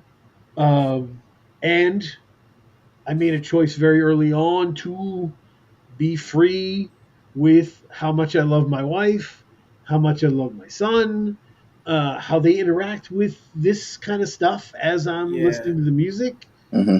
Um, and I'll never forget it, man. I mean, somebody that I deeply respect came to me and was like, listening to State of the Game helped me through the early stages of fatherhood. Woo. Wow. Yeah. That's different, bro. That's like, you know, Yeah. yeah, I'll never forget that. I mean, that's something special. Yeah, I'm sure, Wow. like the damn. The only thing I could think of that's comparable, uh somebody came to one of my live events once I started doing those, and they told me it was my man Alan. Shout out to Alan. He told me that somebody had translated one of the episodes of my podcast into Chinese. Wow. And I was like, "What?" I was like, "Are you serious?" And he like showed me the thing. He sent me the link. I was like, "Jesus." Just like you Yeah, just never that's really insane. know like where the stuff's going to go, how it's going to affect people. And like I don't know. Oh, also I forgot to shout out Secret House against. Shout out to our boys in Tokyo, man. Absolutely. Shout yeah no Yep. shout out to Secret House. Shout out to Secret House. And Desiree's over there dancing right now. Y'all can't see Beautiful. her, but shout out to Where'd you be? shout Where'd out you to be? Desiree dancing in the kitchen. Um, but yeah, I mean, like that's so special, to like Yeah. y'all are like a part of people's lives. Like Mm. you don't realize it until you get told, because like numbers kind of tell us whatever and they color our perceptions, but like you're like a part of people's lives. Like people listen to y'all maybe like on commutes to work or at Oh work wow. or after work. Like and it's just like that's how, like I don't know. It's like you're a part of people's diet. Like being a part of somebody's consumption diet is a really strange feeling. And before I ask my next two questions, Kay, do you have anything else you want to add to the the just like the diorama of what y'all have built? you know? No, I mean I think both Dan and I are, we're open to wherever the experience leads, and I think that the guests they come on, and I mean most shows I have no idea where they're going, but I'm willing to go on the journey Yeah. and wherever it goes, and I think for a lot of the episodes you see that, and I think not only do Dan and I appreciate that, but I think the guests do as well. So Yeah. I mean, And yeah. like as a listener, I'd agree. Sorry, Dan, what were you saying? And for me, like one of the things that I think is our superpower is that we don't need this to really take we don't like if this takes off that's great, right? But if State of the Game stopped like next week, our lives wouldn't fundamentally change, right? Right. I would still be doing the things that I do. I would still find a way to kick it with Kay, and we would mhm. still have these same conversations. Like, Right. so we didn't come into this thirsty. We didn't come into this, because there's a lot of local music people that I support the local music scene. It's really good. The writers aren't really good. There's Mm. one who does and follows me, and I appreciate it. But yeah, he's cool. But a lot of them are scenesters. A lot of them are like Mm. at the shows, hammered, you know, trying to kick it with the band and Yeah. be in the places with the people. And I was already really old when I started this. I was already really old, so I Right. was just about the music. You know what I mean? And I've gained great friendships and moments along the way, and it's awesome. But it's still about the music. It's still Mhm. Right. yeah. And yeah, I mean, like that's a great jump off point to get to my next question, which was like, considering the fact that like as independent podcasters and bloggers existing on an internet run amok by AI and tech company greed, how important has that sense of discovery and stewardship become to the bowl? I mean, it was already like the foundation of what like y'all's relationship is and what FME and state of the game is, but like, has that become more important to you in the last year and change now that your profile is expanding just a tiny bit, you know? I think what I've been noticing more, and I wonder if Kane's noticed this, Okay. is it's so different listening to an album to research it, to talk about it, than Mm, it is to just listen to Hmm. it. And Hmm. so yeah, you could, like, I've booked people and been like, I'm interested in you and this and what you're doing here. And then um, by the time the research is halfway through, I'm like, is this genius? This is like genius, like, um, yeah, there's a magic that happens in that transformation where by the time you're sitting with the person, you're like, holy shit, I'm so lucky. And Mm. yeah, I wonder if you've had that experience. I can think of somebody this year where that happened for me. But yeah, You know, for me, maybe for me, there have been like some projects that necessarily I haven't necessarily been into, but then having the discussion with the artist and really seeing how they operate and seeing, where they're coming from and really not necessarily putting a face, but putting like a human being behind that project has really yeah, helped me to appreciate the project more. can you think of an example of an album or a definitely. guest like that? Yeah, please. You know, I like, Fatboy Sharif. Yeah, yep, Shout out to Jersey's And finest, when I bro. when I when we like Dan remember like the first time like I heard that I was like I yeah I this is a little bit too much for me. I have no idea what's going on right now in yep, any form like. But then when we interviewed him and we spoke with him, that his personality helped me understand the project and the music better. yep, Yeah, And yeah, just going behind, like going, not necessarily explaining what he's saying, but explaining the process. That's why I love really talking about the artist regarding that process. Just him explaining the process of how he came to make like these musical decisions and whatnot really made the project better for me. yeah. yeah, Yeah, and yeah, I mean, like, speaking as somebody who, like, I see Sharif all the time. We don't live far from each other. We link in the city. We go to the movies. He's the best. Shout out to Sharif. But Shout yeah, out. I mean, yeah, nah, but yeah, like I get that in the sense that like I've already gone through that a bunch. Just like like journalism is my job, so this is just like what I've been doing forever.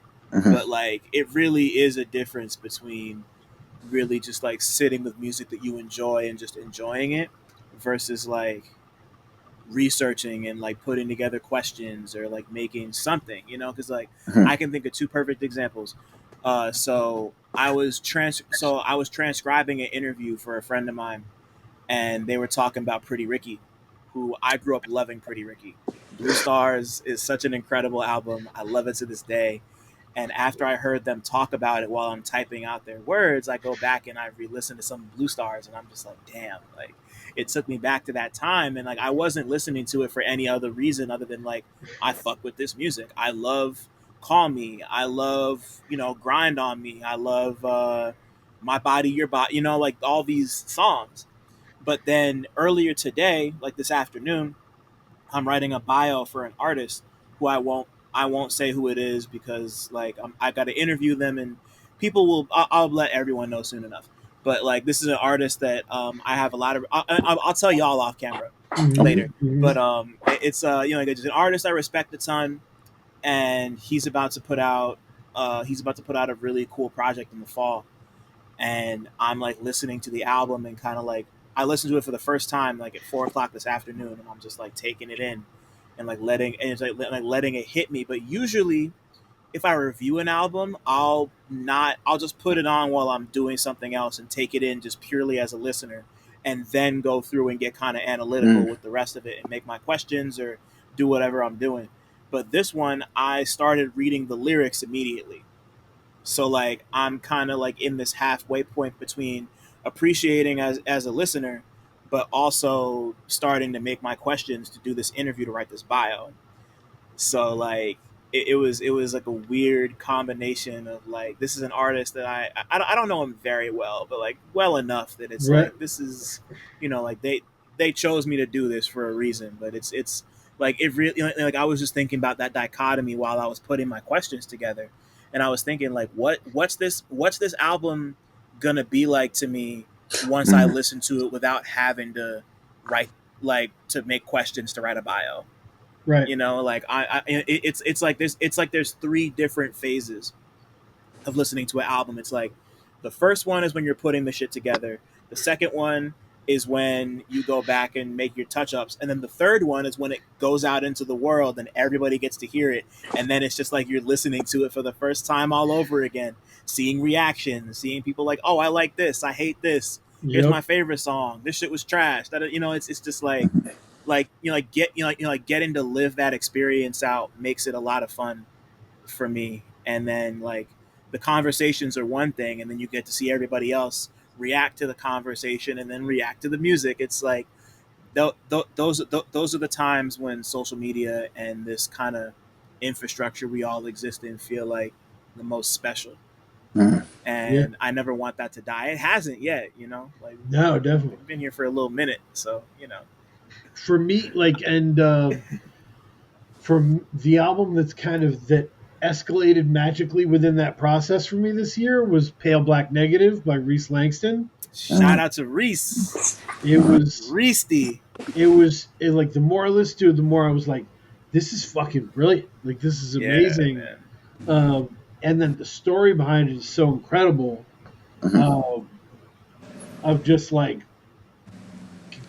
computer melting down and just just jamming and creating riffs and carrying those forward, and then getting the laptop fixed and then like working those into, and so now it's much more instrumental, it's much more organic sounding, and then that feeds everything. The groove feeds the mind, and like it's just happening in a different way than he's ever happened before. I listen to that shit a lot, man. I listen to Pale And Black. I gotta ask, have either of y'all seen him live before or not? No. He's such an incredible, like, because I mean, like, I was already a fan of his music before I did, but he played the Secret Poor I think like a year or two ago in Brooklyn, and like just like as a performer, he's so dynamic and so confident and controlled, and just like like he plays instruments and he raps and he produces and he's a poet. It's like all these different things, and they all just coalesce on stage, and like you hear it on the record, but like seeing it in person is just like it's overwhelming in a really cool way. So like he's a cool one to do that with. The song with Mike Ladd on that album is one of my favorite songs of the year. That song is beautiful. When the orchestra is like, dreaming.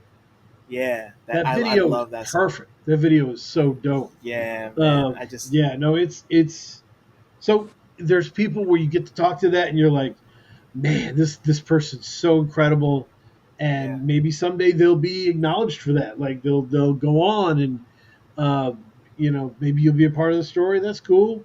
But then there's other times where you're like when I sat with Psalm 1 for the first time, it was heavy. Because I had to at some point say, I never doubted you. I loved you before what happened to you, what they did to you, and I loved you during it, and I loved you after. Yeah. And being able to say that, and was just like, I got to say this. It's before. What in the intro, I think I said, Kay, like before I had my wife, before I had my kids, I had Psalm 1. So there's moments like that are really important. Like where, my wife was actually impressed when I interviewed Sage Francis, It was Right. like, oh, wow. Yeah. Sage Francis. Right, and it's like not, and you're like, it's not even about the acknowledgement. It's just about being able to kind of like check that off your list and being able to do it. Like we all want to be acknowledged, Like I go through that a lot, Like there'll be times when I'm like, I feel like I should be getting more of a look for this, but then I have to remind myself like that's not all of what it's about.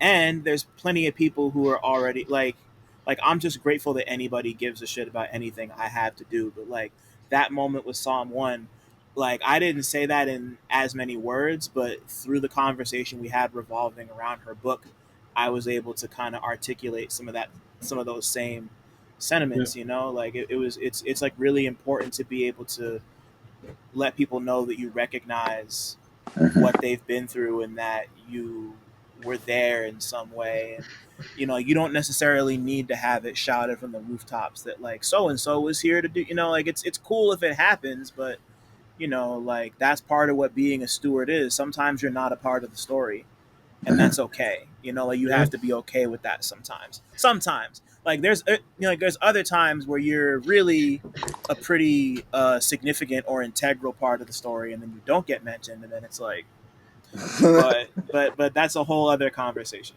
True. um but I think and like I think that kind of manifests in the show, like the showcase that y'all are going to be putting on 2 weeks from today. So what why was now the right time to do this showcase? I should just. We were like, so the story begins with me in the car with my wife being like, all right, we're going to these places. We're taking the boy different places to see different parts of the world. It's great. And you have rap friends in all these places. And Right. so it's cool Word. to pop in and hang out. Like we hung out with Sun Ra in Montreal. Me and my family, we had lunch. It was great, and we all had Love fun. that. But she's like, we can't just. There's got to be a limit to the amount of these people, these rap people that are in these family vacations. And so I'm like, that makes sense. The only problem I would see with that would be New York. If I Uh-huh. go to New York, there's too much going on. Yeah, I got to kick it Yeah. with Dove at the studio. I got to kick it with Dylan. I got to find Alaska. I get all that shit. Yeah. And she's like, you and Kay should just go take a trip to New York and just get it out of your system. Hmm. And I was like, that's actually a pretty good idea. So I hit Kay, and Kay was like, that makes sense. Like, and I just said it on Twitter, like, hey, so we're gonna be going to New York. And then really hit me was like, hey, what if we did this? And I was like, I don't know any of the venues. He's like, I got you. So it Yeah. was at that point, me and Kay got together and built a fantasy team. You know, Yeah. of like, okay, who can we have, who makes sense, um, and then we would run that through, not really with the approval realistic stuff, Word. and it was crazy because I was like, could we have Fanon do a set? Was that possible? And he's like, yeah, I ran into Fanon the other day and I talked to him about it. I was like, what? Like we don't live where you can run into August Fanon. Like we Right. don't, Right. so we Right. don't have the experience. But it was just cool to have that going on, and we built this kind of super lineup um, off the goodwill of what we've done. You know what I mean? Like um, loving and supporting all of these people's work. You know? Yeah. And like just to and yeah, just like the like to like when y'all made the announcement and to see the bill and just to like kind of like bask in like the this is like you guys this is you guys' first trip to New York, period, is it?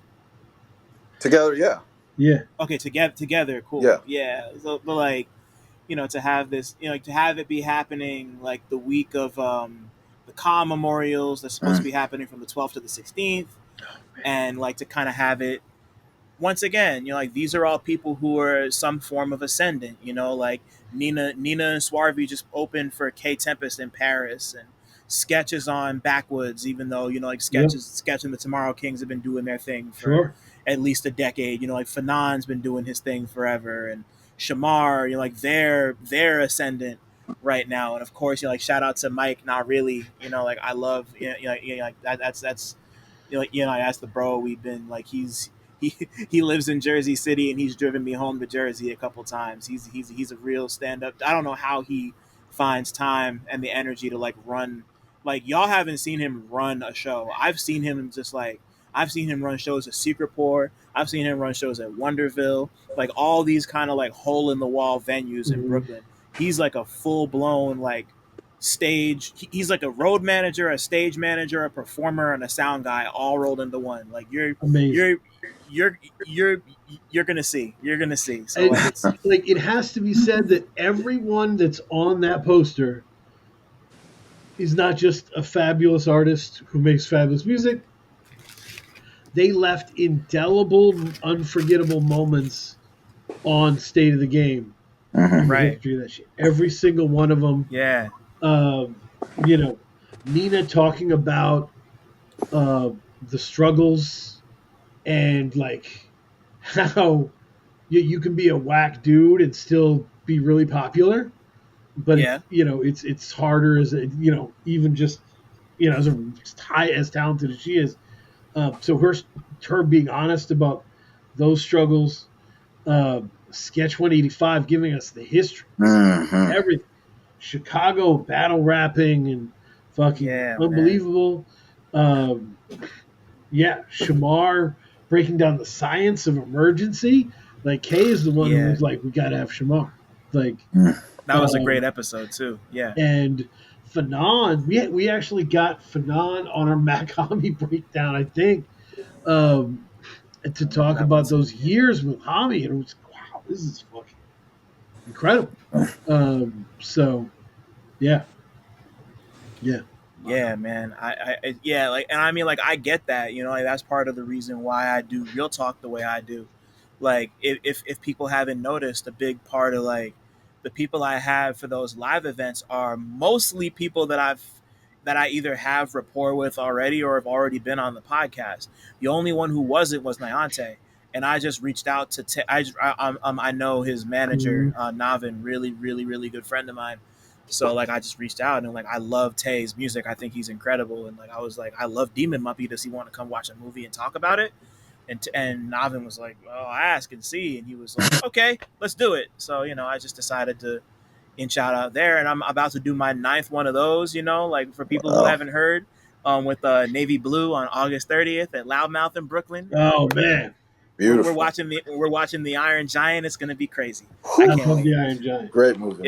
It's gonna Great be movie. beautiful. But like I just think there's something to be said that you stack this bill with people who had these special moments on the show, because that's the type of stuff that feels the most organic, when it's Right. like when like that relationship's already been established, and like you're not like trying to be a tastemaker in that sense. Like you're just doing this because like you have the opportunity, and it's like we know these people, we want to put on, get people paid, get them exposure in front of people, and just like for everybody to kind of rally, that's what I'm excited about. Like it's a time for people to rally around y'all. Like Yep. that's what I'm looking most forward to. Is just like these are people. Like it's gonna be special when y'all are in town because you're not here every day. Like Right. Rohan's gonna be here. He's not here every day. Right. Right. Like that's gonna be a really special night because we're all just kind of here for this shit that saved our lives in these various ways. And I'm excited, so I hope Yeah. everybody listening is Yeah. also No. It's excited. it's I know uh y'all are excited.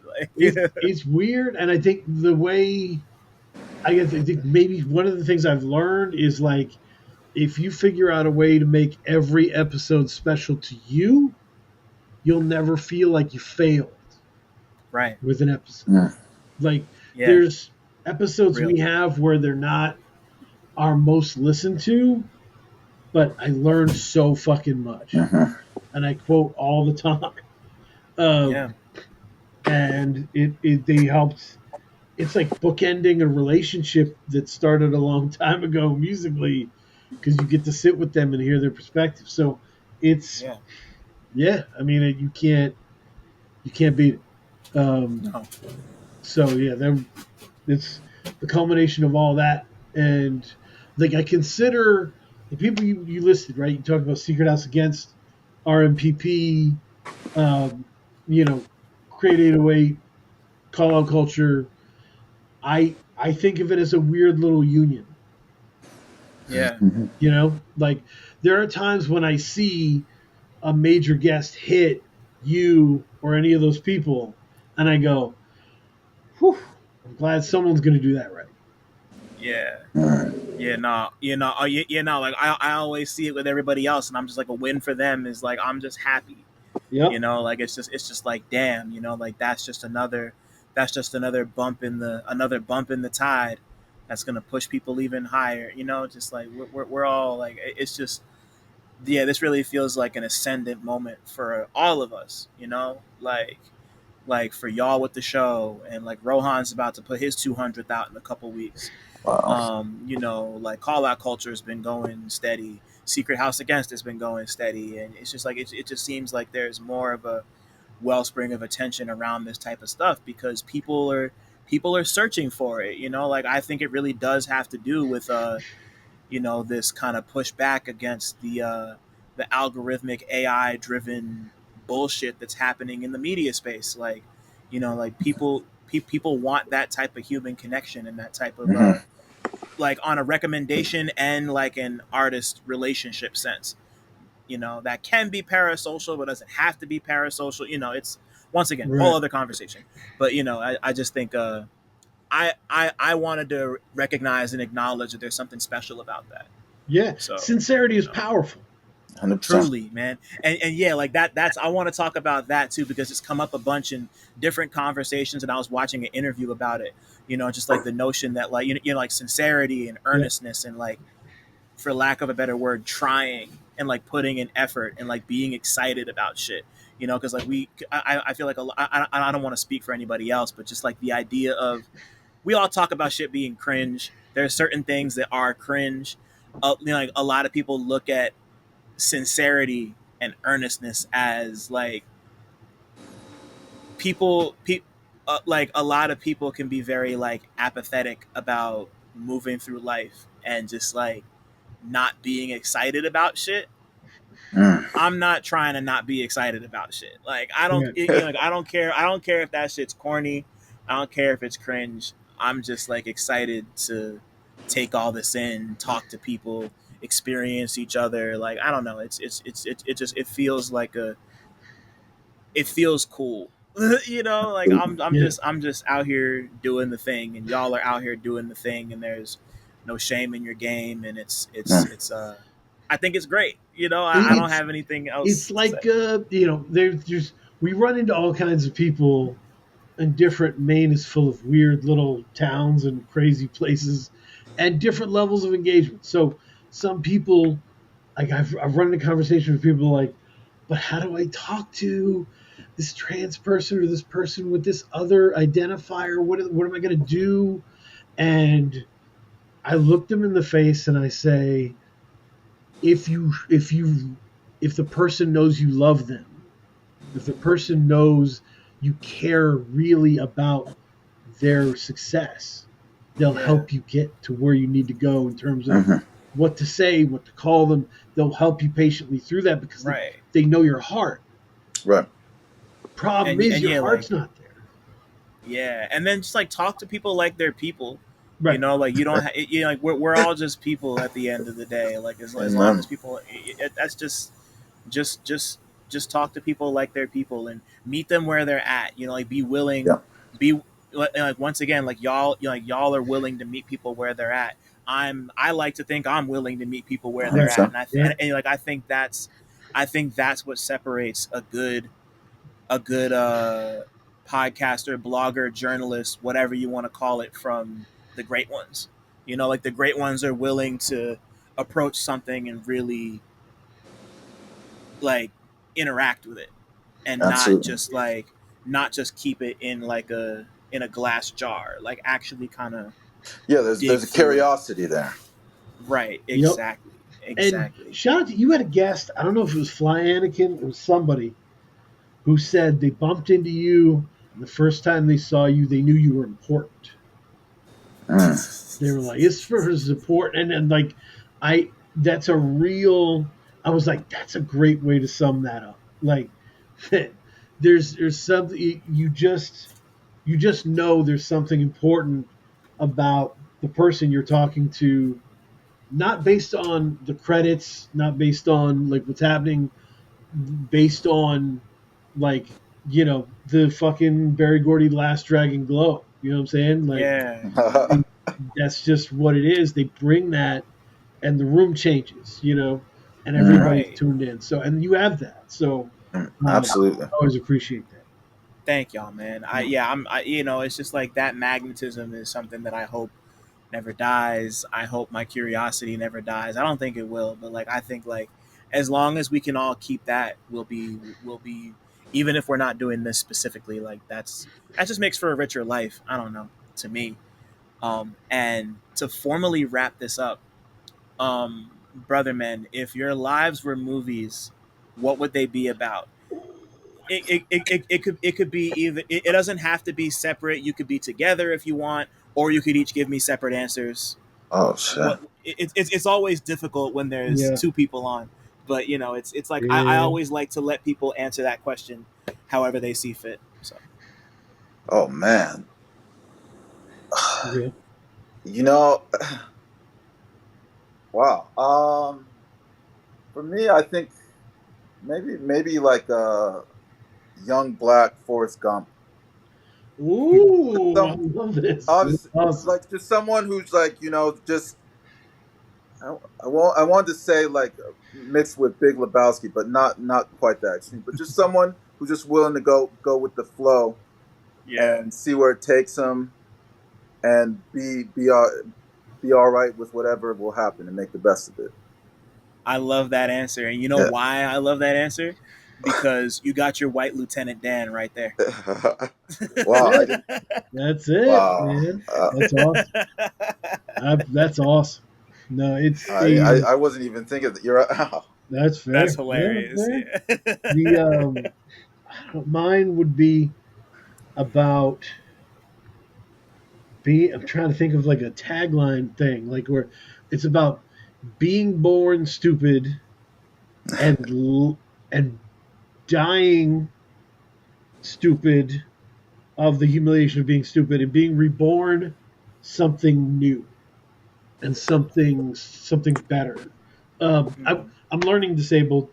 I was I was I was a special ed kid. Me Mm. too. Out of the special ed Me too. room, and special ed in the '80s was a mix, bud. It was it was people who had developmental issues, but it was also just kids putting lighters under their arms and shit. Like it was Yeah, it definitely was random. for sure. And like I remember going to the counselor's office, and he'd be like, I don't know what you're gonna do. Good luck. It was it wasn't like people hated me or thought like people were like, I hope that kid's okay. Hope that kid hope that kid's okay. Is he gonna be all right as a grown up? That was the kind of thing. And knowing that I was like stupid, but really pouring myself into my obsessions, right? Um, and kind of getting to the other side. I remember the first 450-page book I read was the novelization of The Death of Superman. And I Mm, remember going to my mother and being like, 450 pages, we did it. Um, yeah, yeah, yeah, it's yeah. about that process of, by the diligence of your process, reshaping yourself into a smart person, even though you're very stupid. You know, Hmm. and that's Yeah. the story. I think. Yeah. Wow. Yeah. I mean, like as somebody who's like I'm on the spectrum. Hmm. I don't know if enough people know that, but I'm on the spectrum. So like I was definitely in those special ed and or remedial classes coming up, and you never really know like quote unquote what's wrong. It's whatever. But I get it. I picked up exactly what you were putting down there, and I think that like That's awesome. all of us persevere and thrive regardless. And yeah, man, I mean, like, I knew this was going to be a fun one and a Oh thoughtful man. one, but like this was, yeah, like, Yeah, we and like did. once again, I got to emphasize, long time coming on my end, but I'm so happy that I could do it and help potentially roll out the red carpet for this incredible show that I can't wait to be at and be a part of. And like, I'm just, yeah, I'm like, yeah, just like, thank y'all for your generosity and for like having me on the show as many times as you have, and just to, like just for being like the thoughtful and passionate dudes you are. But like, thank you for, I'm just proud, like I'm like happy to see you at this kind of like next stage Mm, type of event. So, thank you, man. Yeah, no, oh man, it's hard to understand and realize and fathom, yeah, because we're just trying to do the right thing all the time, and even when you do the right thing, it doesn't feel like anything special because it's the right thing to do. You know what I'm yeah, saying? Like some artists yeah, have been really happy and like thankful to me because I pay for their music. Like I pay word, on the Bandcamp and I buy word, their music, even sometimes when they send the advance. Um, yeah. and That's just what you do, Yeah, it of Hmm. means course. shit. That means something to them. But like that's just the Yeah, right thing to do to me. You know, same way right. you tip your waiter. If they killed it, I'm buying it on Bandcamp. I guess it's what it Yeah. is. Easy. Yeah. Yeah. I wanna end this with one of my favorite quotes of all time, which is from an episode of Futurama. It's from the Godfellas episode where Bender has the little tiny universe on his stomach, and Yo. then he kind of they go through a whole, I don't know how familiar y'all are Yeah, with yeah, yeah. Futurama, but Classic. like it goes through a whole life cycle, and then he meets a being that's supposed to be God, and they have this conversation, and God, this like celestial cloud of gas or whatever, he tells Bender, if you do something right, people won't know you've done anything at all. Yeah. And to me, like those are words, like legit, like dead ass, those are words I've lived by like my Yep. entire life ever since I heard that. If you do something right, people won't know you've done anything at all. And that can be like in a good way, in a bad way. It's just like one of those, like put that on a t-shirt, or like put that on like on a rug, on a welcome Yep. mat outside your Yep. house, like one of those for me. So, Absolutely. yeah. Absolutely. That's perfect. Thanks for listening. Shout out to y'all for making it this far. And shout out to all the black people listening too, because y'all really impeccable. Don't forget to like, subscribe, and tell a friend to come through next time. 1.